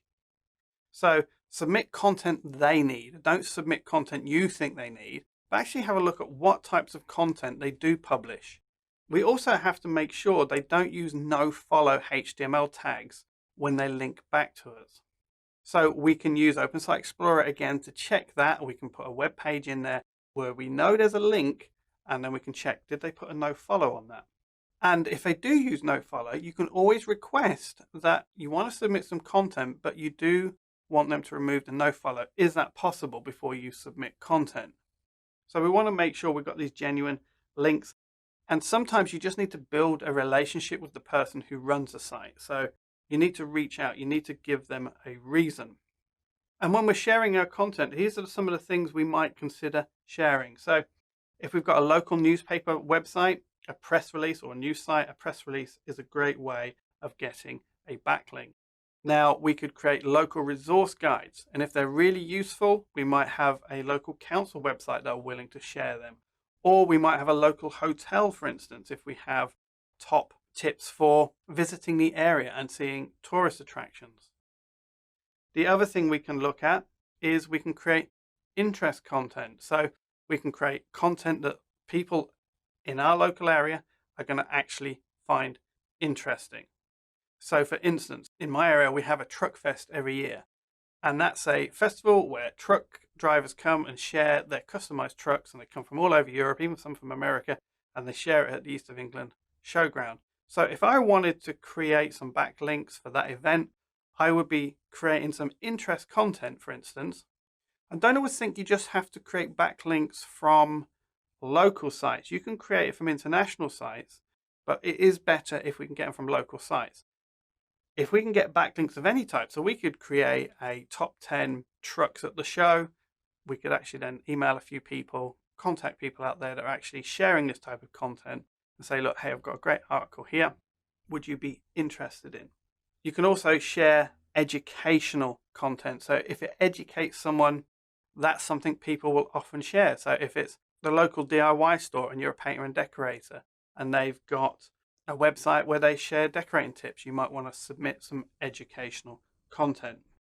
Something else we consider is what is called guest blogging. So if they've got a blog, what you can do is offer to write a blog for them, which would possibly contain local resource or interest content or educational content, and then make sure that you get the link back. But we need to make sure there's a no-follow link. So you can either actually create content for their website, or you can ask them to link back in an announcement to your resource. Often people will welcome guest content as long as they don't feel that all the benefit is on your side. So guest blogging can be a great way to build backlinks. Now, don't duplicate your content. So what some people do is they will post content on their blog and then they'll post content on another blog, and Google will see two types of content that are exactly the same and will penalize one of those pieces of content. So you don't duplicate content. You always have to create fresh, new content. Now, guest blogging used to provide a real strong SEO value. Google have diminished it in recent years, but it still can be a very good way of creating a natural link because you're asking them to do the work. But if you can actually create the content and hand it to them and hand the images to them and say, look, would you be interested? I'm going to write this blog. I'm going to write this article. I'll give you all the stuff. Would you be interested in putting it on your webpage and linking back and making sure there's a no follow? If it's content for them and for their readers and their viewers and it saves them doing the work, a lot of the time And if you've got a good relationship, they will say yes. So they're the types of content we want to be thinking about. Content that people can either link back to, or content that actually you place on their website and they will link back to your website from. The other thing to be aware of is charity events. People love to be involved in charity events. So if you can create a charity event and then ask some local businesses just to give you some support, even if it's a blog post, they can link back to your page and now you've got a link. Now what we have to do is make sure that the content we put out there is still relevant for our potential audience. So we have to keep relevancy in mind. What do I mean by that? Is if we are doing car content, so we have a custom car garage where we help the youngsters put them really noisy exhausts on their cars as they're driving around. Maybe we're doing that. We don't want to raise a charity event, for instance, that talks about fluffy cats on fluffy cat sites. We'd want to link that to our business. So it might be road traffic accident reduction. We might find a charity event that we can get involved in and we can create content around that. So we want to keep it relevant to what we're talking about and relevant to our audience and make sure the links are relevant. Because if you link, Google see a link from an irrelevant site to your site, they will not value that link and they will not give it much value in terms of SEO. And in fact, they might even treat it as a spam link. So make sure that you stay consistent with your message and your offering. Doesn't mean you can't get involved in local charities and support them, but it's always better if you can link the content and make sure it's actually relevant to your business. Now, social media pages, these can be really, really useful. And when we set up our social media pages, we want to make sure that we set them up and link to that NAP page again. So when we insert our web address, make sure it's to the NAP page. So social media brand pages can be really, really powerful. They have SEO and citation value. So that means that Google do index your brand pages and they do treat them as a citation source as well. So it's a great way of really building up some backlinks really quickly. So you want to start with Facebook, Twitter, LinkedIn, and then add some more as time goes on. And obviously there's lots of different places right now where you can create social media brand pages. Always fill out all the details. Always link to your NAP page. Now, social media posts are no follow links. So just putting your website in social media and putting a linking there, so doing a post on Facebook and linking back is no follow. Google will not index that and apply any SEO value from Facebook to your page. Now, one of the other things that's really important is do your due diligence. Go onto those sites and search for your business name and have any accounts that are not yours closed down. It's going to be different for different platforms or have them merged, but you should be able to contact customer support and ask them to take down social media accounts that are either inactive or that you didn't set up or auto-created, so that you know your NAP data is being linked correctly from your social media brand pages. So when it comes to link building, this is a single, quickest, most powerful thing you can do for creating those backlinks. So find lots of these social media brand pages, as many as you can. Start with the big four and you're good to go. So content marketing. What is content marketing? Content marketing is where you create content that search engines will find. So you're creating content so that search engines can index that content, and then when somebody is looking for that content, they're led to your content and your products and services, and that's it in a nutshell. So by creating good content, by creating useful, relevant information and sharing it with people who are your target clients and looking for that information, we can lead them back to our website. It's often sometimes called inbound marketing, and it's basically the same thing. It's taking advantage of search engines. So we can place that content anywhere, essentially, where there's a search engine. So if there's a search engine that people are searching for and it's relevant and it has local value, we can use that. So it's a massive piece of our pie. It was 20%, if you remember, of our content, but also when we look at it, it also has impact on some of the other factors as well. So the time on page, backlinking, everything, the content around what we do is really, really important to drive our SEO. So website design is quite important. Now, this isn't a course on website design, but we will touch on some web design principles to help you get the best out of this. So one of the things we need to think about is when we're creating good content, one of the golden rules is write for humans, but target keywords. So we want to write for humans, but we also want to target keywords. And we'll talk about some keyword planning and how we're going to do that a little bit later. But we actually want to move away from some traditional SEO techniques, which was about getting as many of a particular keyword on the one page as possible. If Google just see keywords in every single part of your web page, and we'll show you how to break that down and where you can place the keywords a little bit later on. If they see that, they're just going to mark that as spam. So we want to do two things. We want to make sure we communicate the content that's actually useful and relevant and people can enjoy the content, but at the same time we want to make sure that the search engines can actually pick it up, so when someone's looking for that content, they come to you. The other thing we need to do is make sure we've got a good internal linking strategy. So that means that our web page is linked internally so that Google can index it well. And that's a big tip. A lot of people focus on external linking and building backlinks, but oftentimes internal linking can actually be just as nearly, I'm going to say nearly as powerful as having good backlinks. So if we can help that Google robot index our pages and make sure we link properly, that's going to really help us. So creating our content, we want to focus on local content marketing. We need to understand what a backdoor landing page is. We need to discuss the difference between articles versus blogs, some of the types of content. We also need to look at service pages, and we'll also have a brief look at information silos, which is going to help you with some really basic design principles when it comes to setting out a website. So local content marketing. Think in terms of local interest, hotels, places to visit.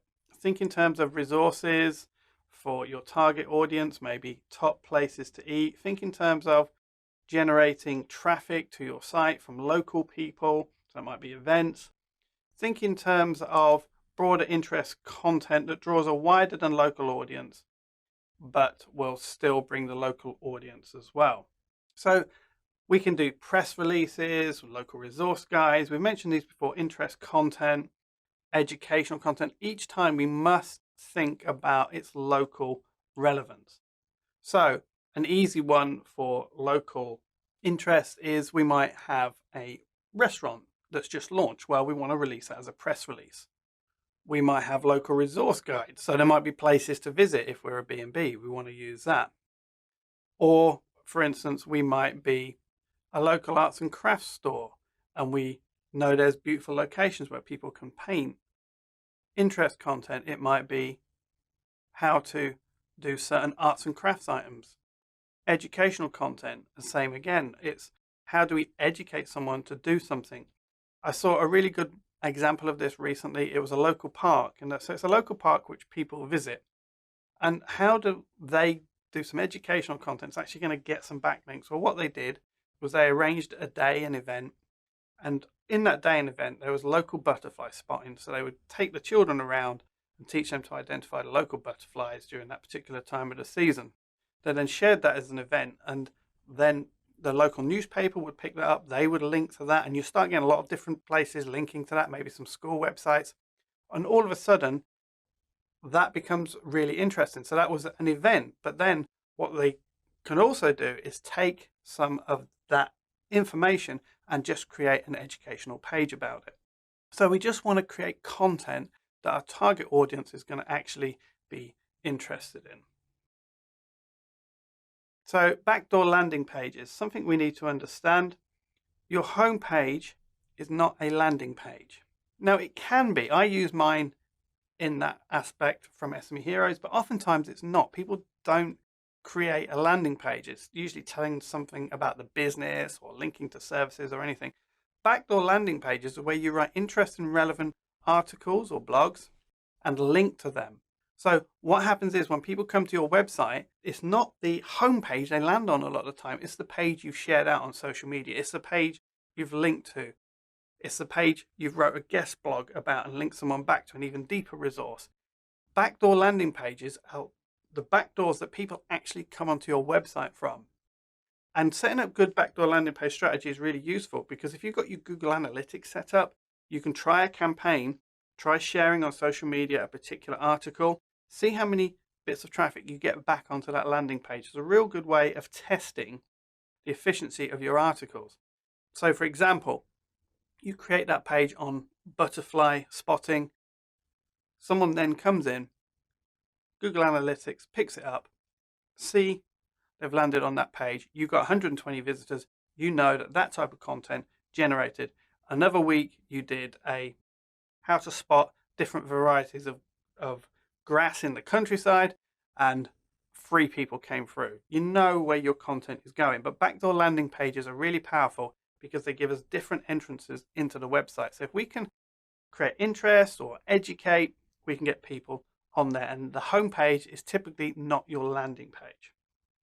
Now, the other thing is bees and flowers. The more flowers you have, the more bees you'll attract. If you've got a field with 1 flower, you're going to get 1 bee. If you've got 100 flowers, you'll get 100 bees. That's the way content marketing works. So when you start developing a content marketing strategy, you need to make sure that this is something you're going to plan, you're going to commit to, and you're going to do on a regular basis at least once a month. Now, articles versus blogs. Blogs can be very damaging to your website if they show your date and you are not keeping up to date with that. So what you'll need to do there is remove the date from your blogs and have them as articles. That way, when someone lands on your blog and you haven't done it for 3 months, they find an article that seems relevant and it's not showing an aging website. The worst thing you can do is create a blog and someone comes 18 months later and lands on that page because what you've just said to them is this business is not being maintained. This business is not active. So we don't want to have dates on there. So a blog and an article, essentially the same thing. A blog will have a date, an article won't. Now, obviously, you'll need to keep it as a blog if your information is time relevant. But if it's not time relevant, my recommendation is to create articles just by removing the date. Try and create a content calendar. Like I've mentioned, try to stick to that so you've got a deadline each month when you're going to do a new blog or a new article, and that's really going to help them. We're going to share that out, disseminate that onto our social media, and then people can come back, generate traffic to the website. Google see that, and now we're starting to create traffic to the website. We're starting to look more relevant, and Google are going to reward that. And that's something really important to understand with content marketing. You can have the best website in the world, all the best linking, and if you don't have good content, if you don't have people actually visiting the website, your content marketing won't work. So the key is creating traffic to a page.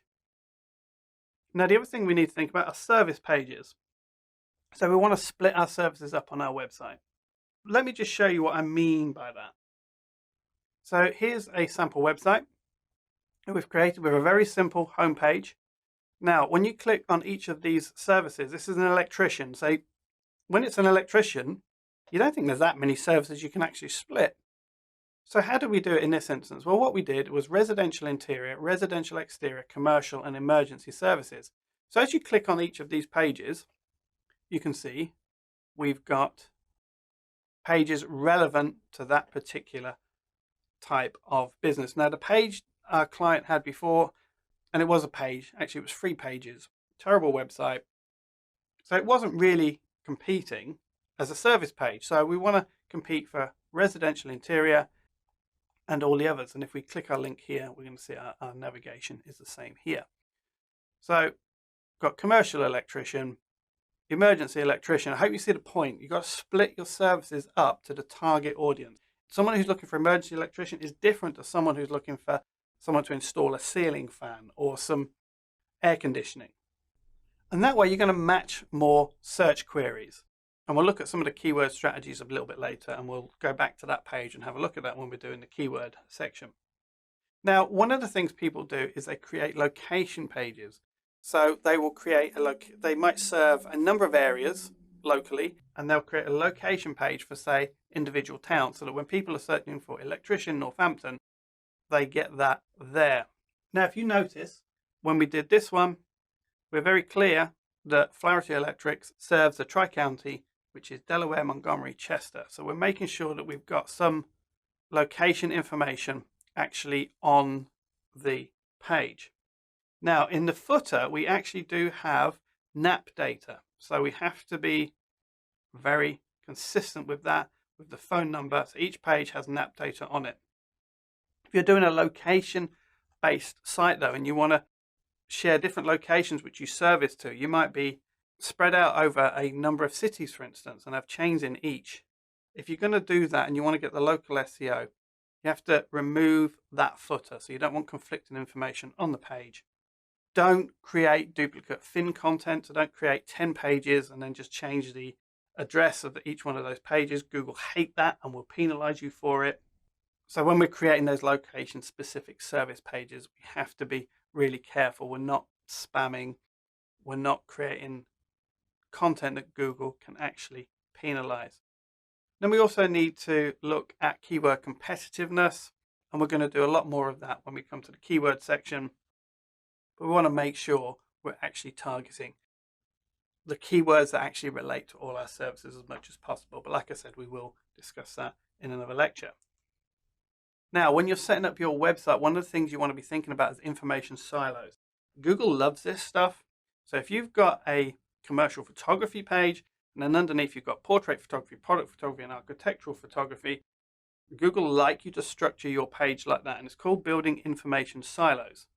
And then if you link between each of those and link back to each of those, so the architectural photography has a link to the product and the portrait, that can give you a really strong SEO boost. Obviously, this is a really simple diagram of how you might do that for commercial photography.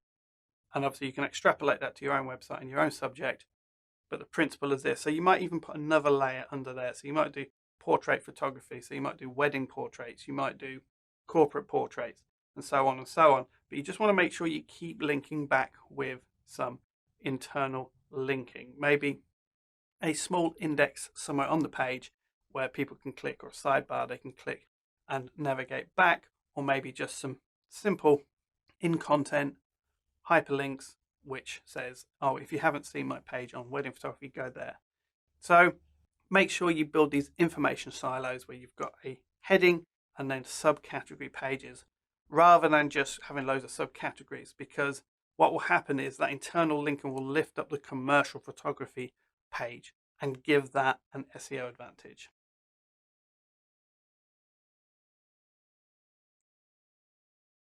So let's just start understanding the concept of keywords. What a keyword is a single word or a phrase that Google recognizes in relation to a search. So that's a key word. Now, semantic search means that Google can recognize the intent of a search, and if they find keywords on your page that match the intent of the search, they will return that. So they won't just return a search result that is big red racing car. So if someone searches big red racing car, in the past it would be, let's find websites that have the keyword big red racing car in it. Now it would big red racing car, it would bring back results saying red sports car. It would understand the intent of what someone is actually looking for. But we still have to make sure that we understand how to use keywords effectively. So single keywords are essentially one keyword, so one word. So car is one. Long tail keyword is maybe 2 or 3 or even 4, 5, 6 words in a sentence that someone's searching for, and Google will look at the intent in that and try and match that to the most relevant result. Now, what we have to remember is that when we're trying to compete on a single keyword basis, that is very, very competitive. It's very difficult to do. So if we can compete for long tail keywords, we're probably going to compete better. So let me give you an example. Electrician, Peterborough. So electrician is your keyword. Peterborough is the local search definer when you put that into Google search. Electrician is going to be quite competitive. But if you say emergency electrician, then that is going to be a little bit different. If you say master electrician, they're going to be less competitive, so you have much more likeliness that you're actually going to rise up in search for those keywords. Now, when we do international search, we can do really long tail keywords. So we could say emergency master electrician. And if someone searches for that, then we might start appearing. With local search, you don't get the same amount of people searching. So you have to understand that. Long tail keywords in local search aren't as valuable as they are in an international search. So we want to try and compete for single or dual keyword combinations, ideally, when we're trying to figure this out with local keyword strategies. Now, we're going to use Keyword Planner when we're doing that, and that's going to help us to identify the keyword and the keywords that we need to use. And when I say keyword, I mean single keywords, multiple. When we want to figure out what words are actually going to work, we're going to need to use Keyword Planner. Now, a lot of people will recommend lots of fancy tools, but all these tools essentially tap into Keyword Planner or Google search. So I always think just go straight to the horse's mouth. Use Google's tool, and that's going to give us the tips we need, the hints we need to picking the right keywords. So let's think about our keyword strategies. Obviously, we're going to need to use Keyword Planner. We need to look at inserting our keywords. We also need to look at avoiding keyword spamming, which is an old SEO technique that Google really punish. We also need to discuss meta descriptions as well. Let's go and have a look at Keyword Planner in action. We need to understand that we're going to be looking at relevance of the keyword. We make sure that our keywords are actually relevant to what we're trying to actually get people to do. And we also need to understand commercial intent. So we need to be able to use keywords that have commercial intent implied in them. We also need to understand the search volume. And also we need to look at the competitiveness of a keyword. And we're going to do all of that by using Keyword Planner. So let's go and have a look at that. So to access Keyword Planner, we just need to sign in with our Google account. Okay, so here we are on the Google Keyword Planner page. Ignore the big red ad. That's Google saying you've forgotten to spend money with me for a little while, and we need to know why. What we want to do is find new keywords and get search volume data. So let's find keywords. And in this example, we're going to insert electrician, and then we're going to need to put our landing page. We need to select our category. We're not going to select a local target. We're going to actually select a United States target because we want to get a sense of the strength of keywords across a broad area. So that might seem a little bit counterintuitive. You might think, well, we want to do it for the local area, but no, we want to get a sense of it. Now, we can actually test the competitiveness in each area, but when we do it for an area like this and it's a broader service, we're going to get an average anyway. So let's just get ideas. And then we're going to start to see what we want to do is not add group ideas. We want to go to keyword ideas here. And then we're going to start to see what people are actually searching for. So here's electrician. What's really interesting here is if you want to stick an ad, a Google ad, and compete on that term, you're going to have to pay £11.44. Now, when we take the geographic area down, that price will probably drop because there's not that much competition. But what that tells us, this is a very competitive search term, electrician. So then as we scroll down, what we're going to start seeing is some different terms are going to be appearing. Licensed electrician, certified electrician, electrical contractors, master electrician, industrial electrician. And as we move down, we can see that these keywords are going to be keywords we actually want to compete for. Electrical contractor. So we started with the word electrician, and now we're starting to get some really interesting results. Now what we want to do is we don't want Google to tell us the order. What we want to do is go to average monthly searches. What's the top searches?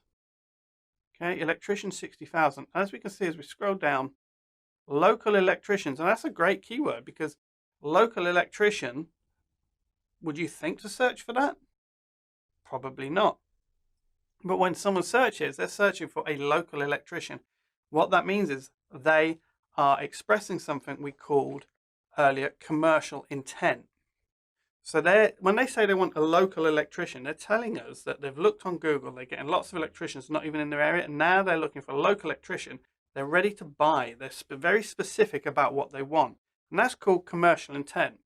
And as we scroll down, we're going to see some different industrial electrician. We're going to see lots of different things that are coming up. Now, what we want to do is we want to make sure when we target our keywords, we're targeting relevant keywords. Now, journeyman electrician salary, that is not relevant to our website visitor. So we don't want to target that keyword. We don't want to be trying to compete for that keyword.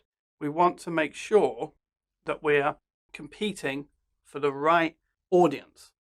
So we don't want loads of people who have just come out of college, want to learn how to become an electrician on our website. We actually want people that have some electrical issues. So let's just see what happens if we go to emergency electrician.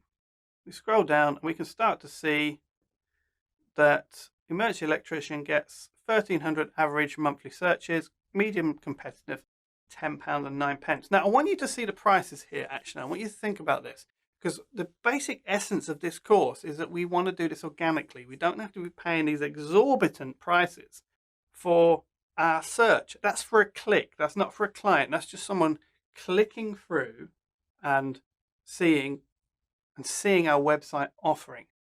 So let's just try and minimize it a little bit. Let's just try and turn the geography down and see what Google wants us to pay when we change the geography. So let's just add Philadelphia.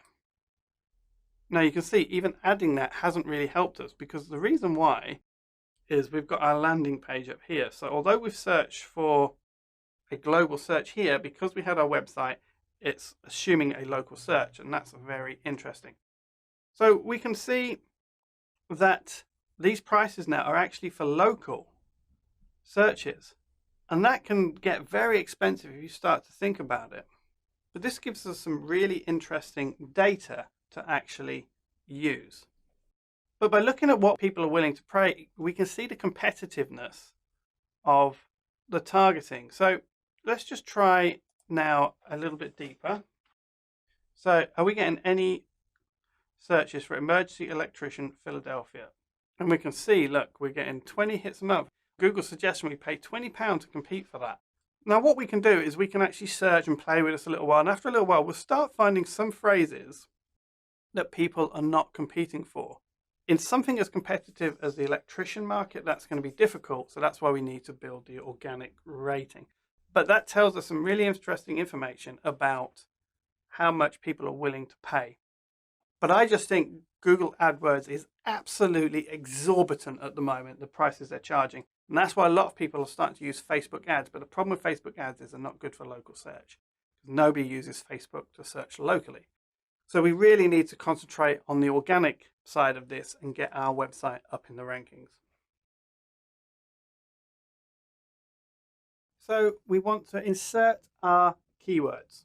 We've got page title, URL, H1 tags. Now, a tag is a HTML code that tells the Google search engine or any search engine what type of content this is. So we'll have a page title, we have a URL, and H1 tag. Now, it depends, it's different for different websites.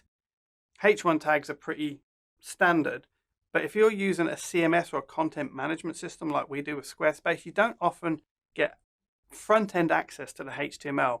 You can go in and add HTML, you can do that, but you don't have access to the coding side of things. That's the easiest way to say it. So you have to look at your particular website. You have to look at, if it's on WordPress, it's going to be slightly different. It might be different templates are slightly different. It might be a CMS content management system, which is basically supposed to be drag and drop, like we use with Squarespace. But that's what a tag is. So we've got body content, site navigation, image tag, content link. We've got NAP in the footer. We've got loads of places where we can actually put keywords. When we're placing our keywords, we want to at least have 2 from the first row. So page type, URL, H1 tag. We want to try and have 2 keywords there. Not the same keyword. We're going to explain that in a moment.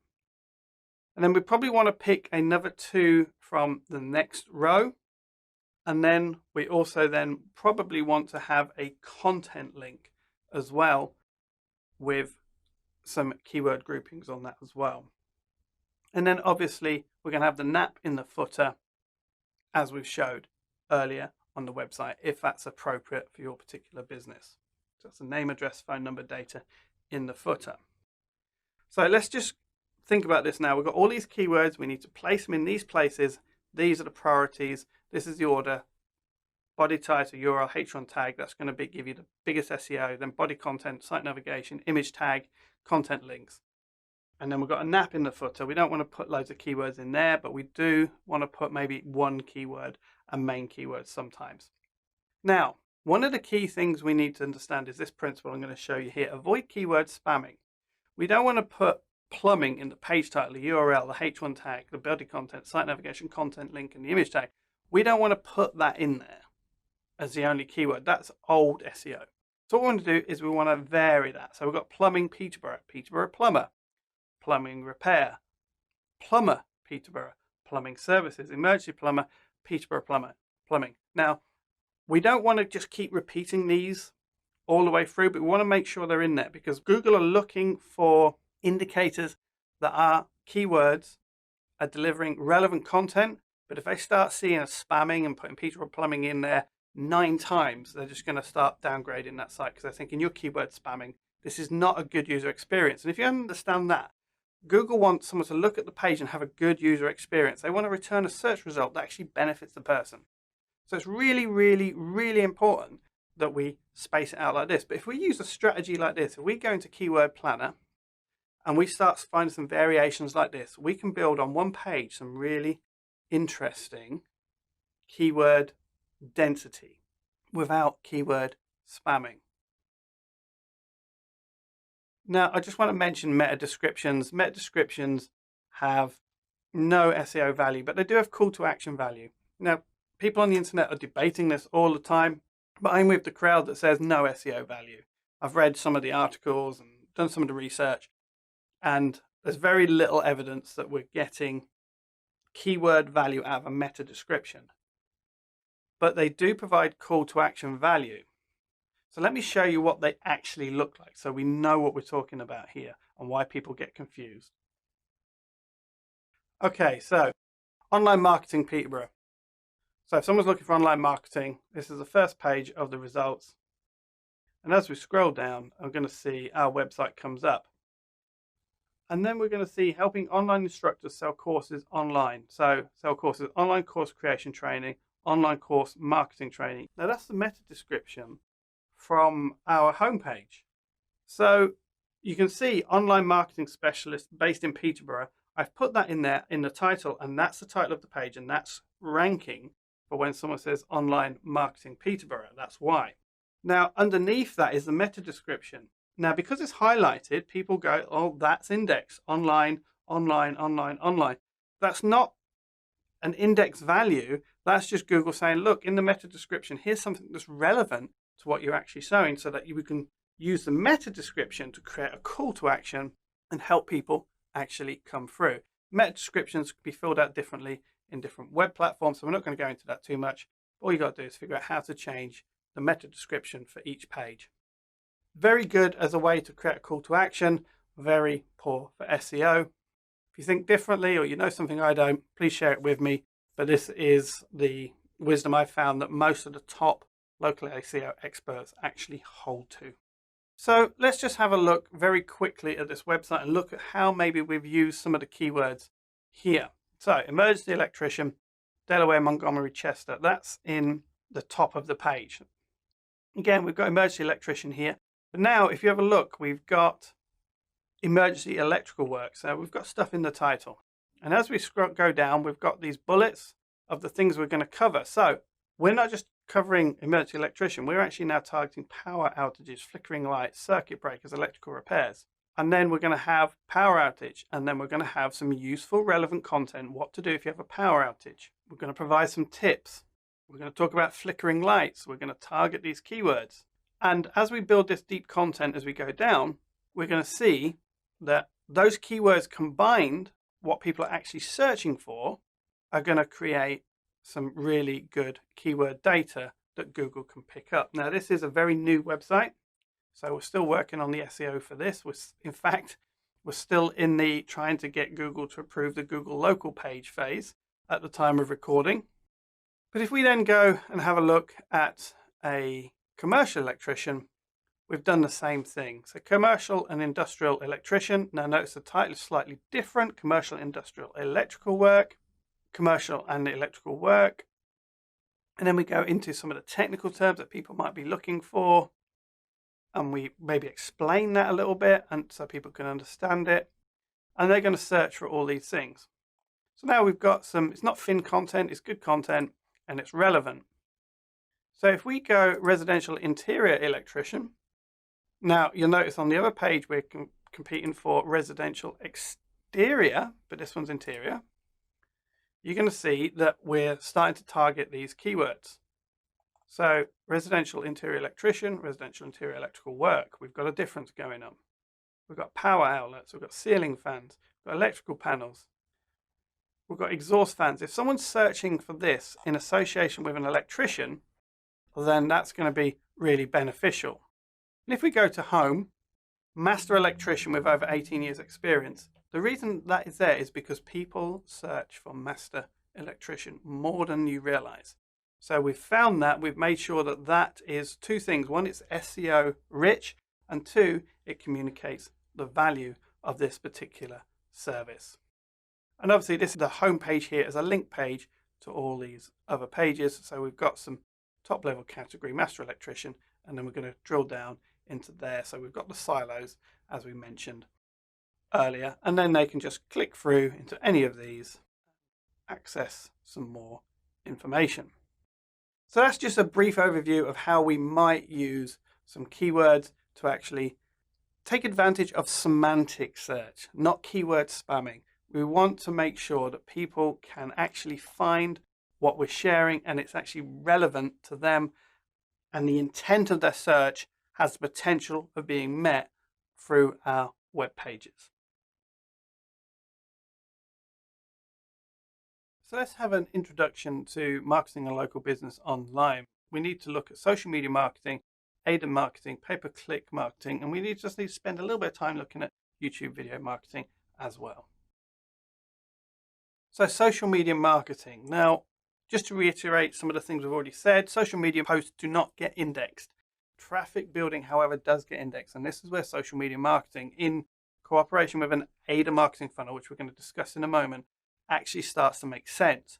Because although the posts don't provide a link, what's going to happen is the people coming back, hitting your site and traveling around your site is going to boost your rankings in search, because one of the strongest metrics that Google look at is traffic. And that makes sense. At the end of the day, if you're getting lots of traffic, it means you're relevant, they're returning searches, people are on your site going from page to page or taking action. Google can see that, they're happy. You get promoted in search. Now you get more traffic and you get promoted in search. And that's how the cycle works. So a lot of this is about getting the backdrop in place, getting all the stuff in place, but then we have to actually then think about how we're going to generate traffic. I'm going to add a caveat here, however. The website we've just worked on, we just showed you for Flaherty Electrics, that is not going to be a website that our client is going to be doing a lot of social media marketing on. So he's not actually going to be that interested in social media marketing. So we're going to make sure all the background is in place and we've optimized that as best as we can. And we call that a poster on the internet. So it's a poster on the internet. It's not an active marketing channel. It's just a poster on the internet. So bearing that in mind, not everybody's going to want to do social media marketing. Not everyone has the time or resource to do social media marketing. But if you do social media marketing, then it gets very powerful.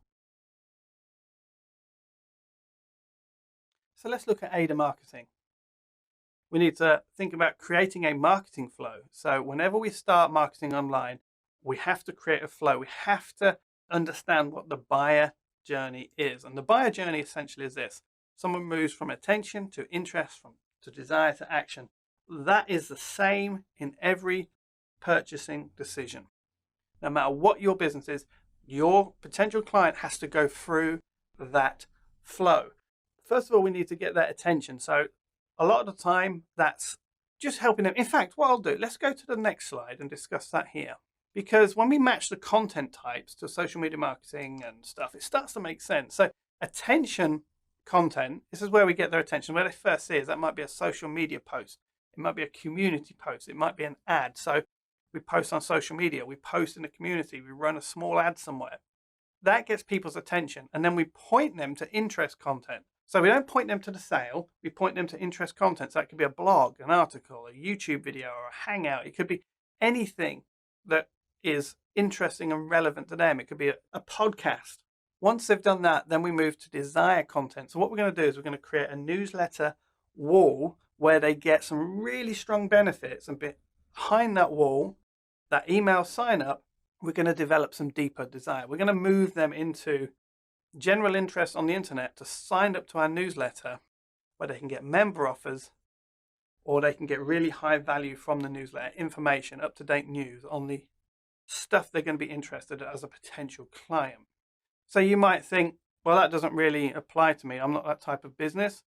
So one example might be, you might be a gardening company, and you can just send out newsletters to remind people what they need to be doing at that time of year. Now, to get to desire, they had to go from interest to desire. And to make that transition, to get the really good stuff, they had to give us our email address. And once they've given us their email address, they've given us permission to market to them on a regular basis.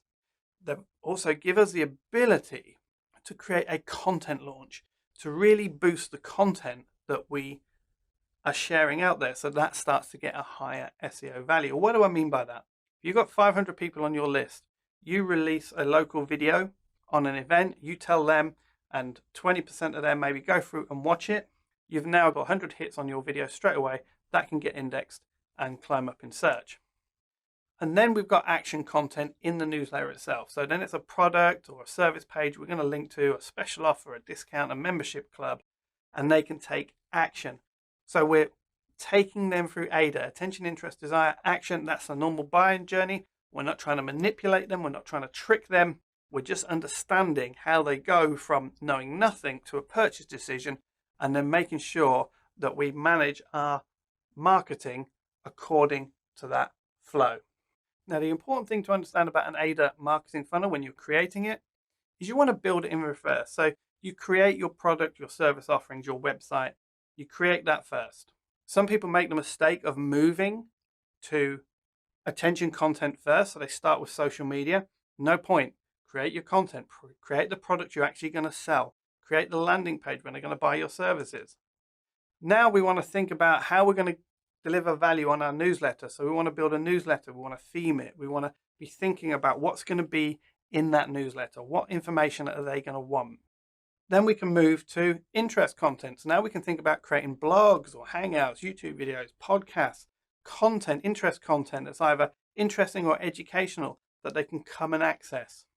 And then points to even better content or a strong proposition value behind a newsletter sign up. So for instance, as an example, you might have an article on your website saying how to change a fuse in a plug. And then what you do is you create a free PDF of that article. And believe it or not, it's incredible how this works. They can read the article, but they will sign up to download the PDF. And it's incredible. It's the same information, but because it's in a PDF and because they own that information, they will give you their email address. So that's a really great way of creating interest content that points to desire content. We want to build that in reverse. And then last of all, once we've done all that, we've got our blog. We need to get it out there. So we're going to create some attention content. We're going to create some social media marketing posts, let people know it's available. We're going to make sure we build up our social media presence so that we can get that when they come. We might use some ads, run some ads that target people that come there on some long tail keywords that are not going to cost as much money, maybe on Facebook. So that's how you build an AIDA marketing funnel in reverse. So when you start planning your content, plan your content to fit the buyer journey and in this order. Now let's just talk about AdWords very quickly, pay-per-click. AdWords will get you to the top of search and can give you an SEO boost. So when you do it, pay till you arrive. Now some companies, if you're doing this because you're a marketing consultant, this course, some companies are going to be willing to spend some money to get the AdWords running. but pay till you arrive. Don't pay constantly. What do I mean by that? What you'll find is if your AdWords campaigns runs for 3 months, after a little while you'll look, and with all your other SEO activity, you'll find that your listing is on the front page of Google. Well, if it's on the front page of Google, do you really need AdWords anymore? You can switch your AdWords off. What happens is Google sees the traffic from the AdWords coming through to your site. Even if people not buying that much, they're going to see that and they're going to rank you for it. So it's a way of boosting traffic legitimately, but you have to give Google your money. Facebook. Now, social advertising can be cheap. Facebook is extremely targetable and it can be geolocation optimized, which means you can specify a very specific area and you can also specify a very specific interest group. So that can be really, really powerful, and it's much cheaper at the moment than AdWords. Now, the mistake people make with Facebook ads, they try and sell from the ad.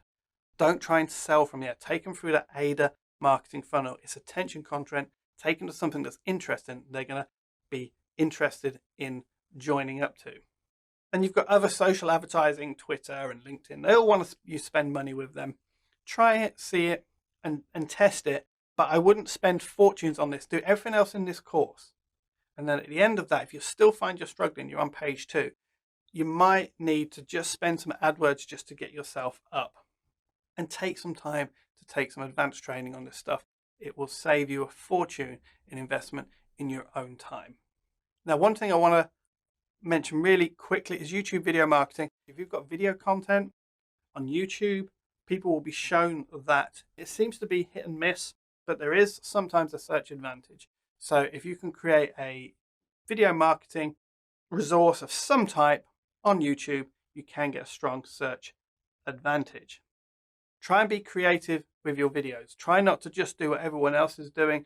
Try and think about your target audience. Create something that people are willing to share and talk about. And try and just get out there. A lot of people just create, and it's not wrong. It's good to have a business video out there that explains your proposition. It's great. YouTube is the second largest search engine in the world, and it's like having a listing in Google. So it's really, really powerful. But also try and be creative. If you're going to do lots of videos, try and be creative with your video marketing. Try and think of different ways that you can connect and get attention and responses from people and develop interest. Now, here's a tip some people claim works. I'm not sure, but I'm going to say do it anyway. Include NAP data in your descriptions. That's fine. But also put the NAP as a slide. So create a slide at the end of your video with your NAP data in. Now, people are claiming that at the end of that video that YouTube can scan it and Google can scan it and actually create a citation from the end of the video. I'm not completely convinced on this, but people are saying it works. So it might be something worth trying if you're already doing it. Just that last one, your last slide on the video right at the end, after you've done your call to action, put the NAP data there, but also put the NAP data in your descriptions because Google do index those descriptions. Now, whether it's follow or no follow, I'm not completely sure. I think they're no follow when it comes to YouTube description content. But remember, even if it's no follow, if we can get traffic back to the website, it's there. And NAP data is going to be indexed in there. So the link might not give you SEO advantage, but the NAP data in the description is not going to hurt you. A couple of top tips there.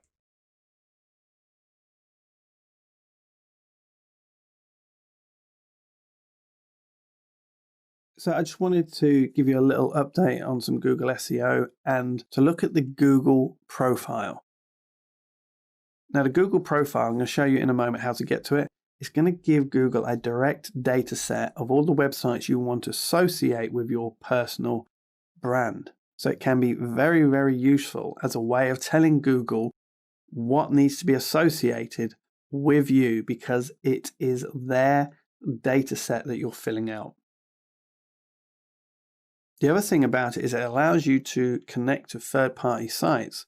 So you can actually create a connection to profiles on platforms you're using, and I'm going to show you some examples of how I've done that, and not just your own website if you want to create that connection and give Google that information. And it also can be set as the basis for your NAP data. So if you're setting your NAP data up, this is probably one of the first places you want to come to and actually create that. This is Google About Me. It's this Google account where you can fill out all your data. So you can fill out your email addresses. It's going to fill out your telephone numbers, your education, your work history. Fill all this stuff out. And this is where it gets really, really interesting, because you get some links here. You get an opportunity to create some links where you're telling people where you have some important profiles. So for instance, I've got my SME Heroes link, my free online courses link.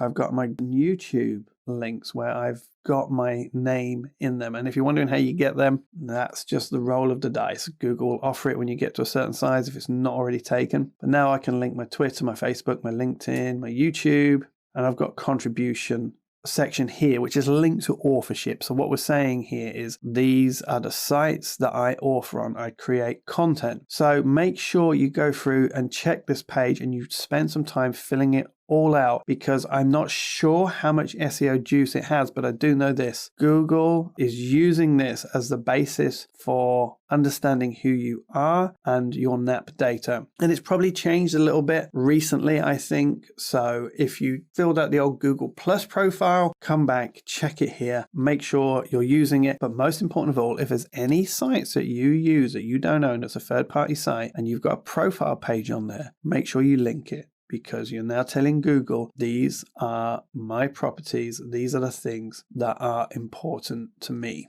And this has always really been a part of Google Plus, but they've just moved it over to the Google login, the Google account. So if you haven't done this, make sure you've got this set up, check that it's correct, and you are fully up to date. So if you're taking this course because you want to develop a local marketing agency, what I wanted to do in this section was give you some ideas and tips on how to get that consultancy up and running. Because local SEO as a business model can be very, very profitable, but you have to start in the right way. And there's some things you're going to need to do to make sure that you're getting the success you really want. So let's look at marketing. Proof is in the pudding.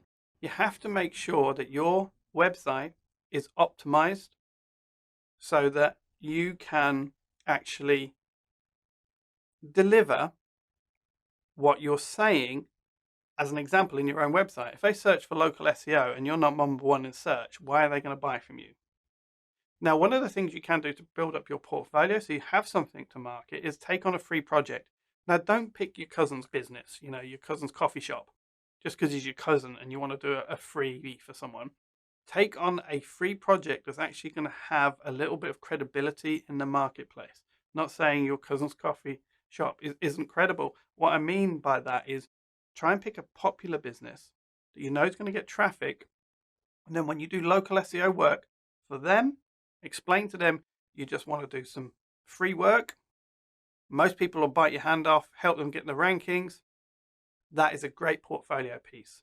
And then you just ask them to put a backlink to you on their website or something, all local SEO done by so-and-so.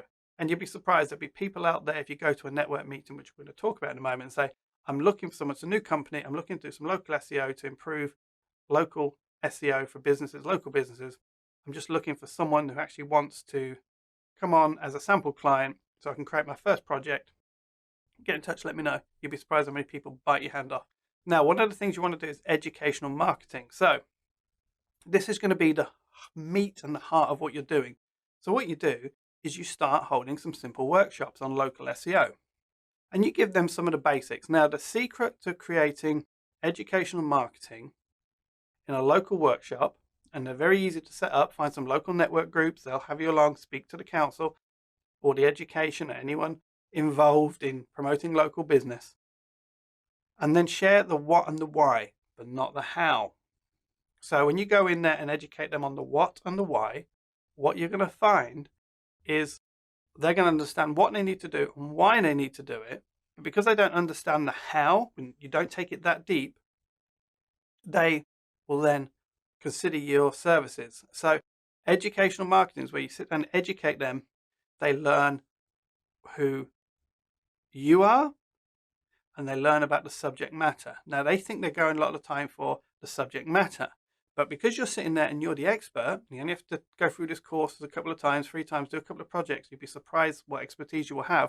If you're willing to go and do a presentation, if you're willing to do some free education on local SEO, give them some simple tips from this course, what you will find is they will come and buy your services. So that's going to be really, really powerful for you. Now, when you first start out, you want to pick up local business. So you need to connect locally. So what that means is you're going to have to connect to local businesses if you're going to be doing this as a consultancy. So connect locally. Don't go looking for work outside of your location to begin with. Build up your portfolio locally. So if you concentrate on local SEO work in your local area, you're going to find your reputation quickly spreads around if you do good work. Now, to do that, you need to attend every network you can. Now, when it comes to attending one-to-one networks, business networks in your area, find all the free ones. You'll soon get to know a lot of people by attending the free ones. And at the beginning, you will have to attend a lot of networks. But figure out where they are. A great way to find out what networks are actually available is just find a local business community and ask them. So attend every network. Now, when it comes to paid networks, a lot of these paid networks are not really worth the money unless there's a lot of your target audience in there. So there's a lot of local businesses that are willing to spend money on their website, are willing to spend money on their marketing. If there are, then it might be worth you attending, but they get expensive very, very quick. So be careful of that. So a great way to sell is actually offer packages. And the best way to do that is usually offer a gateway product. So you want to create a gateway product. What is a gateway product? A gateway product is a low-cost service that they can use and get to know you. Really important that you spend the time building your client up to higher sales. But what happens is they might be willing to spend £150 because you're going to sort out their Google My Business page for them and you're going to optimize it and clean up any old listings. Then when you come to selling a much more advanced service, then they already know you. So you can scale your services and lead people through. Now, a top tip is team up with a web developer. Most web developers are actually really bad at SEO. So to be fair, there's different types of web developers. There's people that develop websites that are very technical and do amazing things. There are web designers that are very good at creating beautiful websites. And very rarely you'll get a web designer who actually understands local SEO. But if you can find a web designer who creates beautiful websites, you can team up with them and then you can cross-sell each other's services. You don't have to create a new company. You just team up with them. So make sure you've got someone on board so that if someone comes to you and says, okay, that's great, but what about my website? And you look at it and you go, well, we're going to need to rewrite that. That's terrible. You need to make sure that you can offer that. And the other thing you've got to understand is, what are they trying to buy? When you're selling this, they are trying to buy better results in local search. So sell that to them. Don't sell local SEO, Google My Business optimization. Sell them very simple packages that are very clear about what they're going to get at the end. So improve your local search rankings and get new clients. That's what they're trying to buy. They want that. Who doesn't want more clients? So sell them that. Now, the other thing is, don't overpromise. A lot of SEO companies do this, and Google, if actually Google index you doing this, they'll penalize you. You cannot promise that you'll get someone on the first page of Google. That is a promise you cannot make. And people get drawn into that. I'm going to get you on the first page of Google. And people will buy it. But Google are really funny about this lately. And if they find content that overpromises, then they're going to penalize it. And when it comes to selling, you need to make sure that they understand that a lot of the time it's a long-term project or something. And this is where we would maybe introduce retainers. And we say to them, look, we can't promise the first page of Google, but what we need to do is optimize it to the absolute best that we can so that you can compete for your key term. And then over time, we should be able to build into that position. So this sort of feeds back into the last slide where we talk about offering a package. But where the real value in this type of business is not the setting up. The value is in the retainer, where you're charging them maybe 70, 80, 90, 100, 200 pounds a month because you're managing their local SEO. And every month you are improving their rankings. So you figure out how much you're going to dedicate a month. You might say, I'm going to do 2 hours a month on this particular business, and that retainer package is £100, but I'm not going to overpromise. In fact, it's under-promising and over-delivering that's going to build your credibility. And eventually, you probably will get to the first page of Google. But then again, you might be competing against an local SEO wizard in your area, and he's got the top 3 companies and he's been doing it for 12 years. How are you going to get above him when he knows more than you? So you can't overpromise, but what you can say to them is, I can improve and I can help new clients find you by creating backdoor landing pages, by using some of the techniques we've shared in this course. Don't overpromise. So to sum up this section, what we need to focus on is creating a standard price. So we might want to charge for cleanup services, or what I'd call a setup cost, where we set them up, we remove old listings, and we have a standard charge for that. But then over time, we probably want to get them into retainer type business so that you can start guaranteeing your income. With a service-based business, the worst thing you can do is just charge for setup work all the time. The real money is in the retainer work. And then once you've got it going and you've got enough work, then you can actually, with this type of business, you can actually then start and use freelancer.com, and you can actually employ people at a much lower rate than you're actually charging. Are happy to work because they're in the Philippines and they do good work, and they're happy to earn what would be considered a low wage where you might be if you're in the US or the UK, and then you can draw profit from that. So all the time though, we have to be focused back on what they're trying to buy. And I know I mentioned it earlier, but I just want you to really, really close with this thought. You have to sell what they're trying to buy. Don't sell them first page of Google, but do sell them, I'm going to increase the number of clients and traffic that comes to your site, because that is really, really what you're selling. And then if you've got your spreadsheets in place that we set up at the beginning, as they go through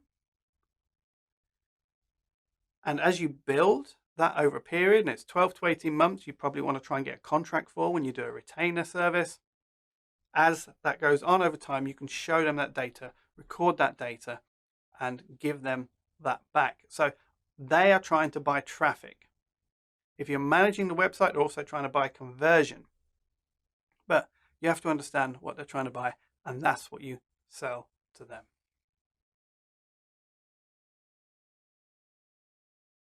So I hope you've enjoyed the course.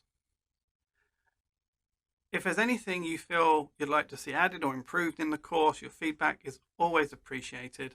And if you've really enjoyed it, please do take the time to leave a review and help somebody else who would really appreciate your opinion. There's a lot of bad local SEO courses available, so if you feel this has given real value and delivered what you need, just help someone else figure that out as well. Now check out the student special. So we've got a student special offer for the course takers alone, and that will be in the next lecture, in the bonus lecture.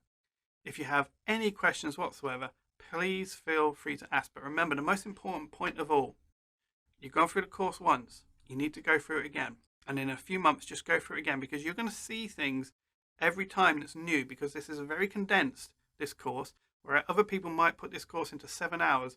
We've really reduced this down to what we can. So that's very, very rich. And going back over it, even listening to it as you're driving around maybe, or in some spare time, in a few months' time, is really going to be a lot of benefit to you and your business. So please share your results. I'd love to see you taking the course and then sharing how you've managed to improve your local SEO. And if you've set up a consultancy as well, send me the link to your website. I'd love to see that. I'd love to see how you're getting on and how this course has impacted you, because we really love impacting people's lives and helping them develop their businesses and also their income.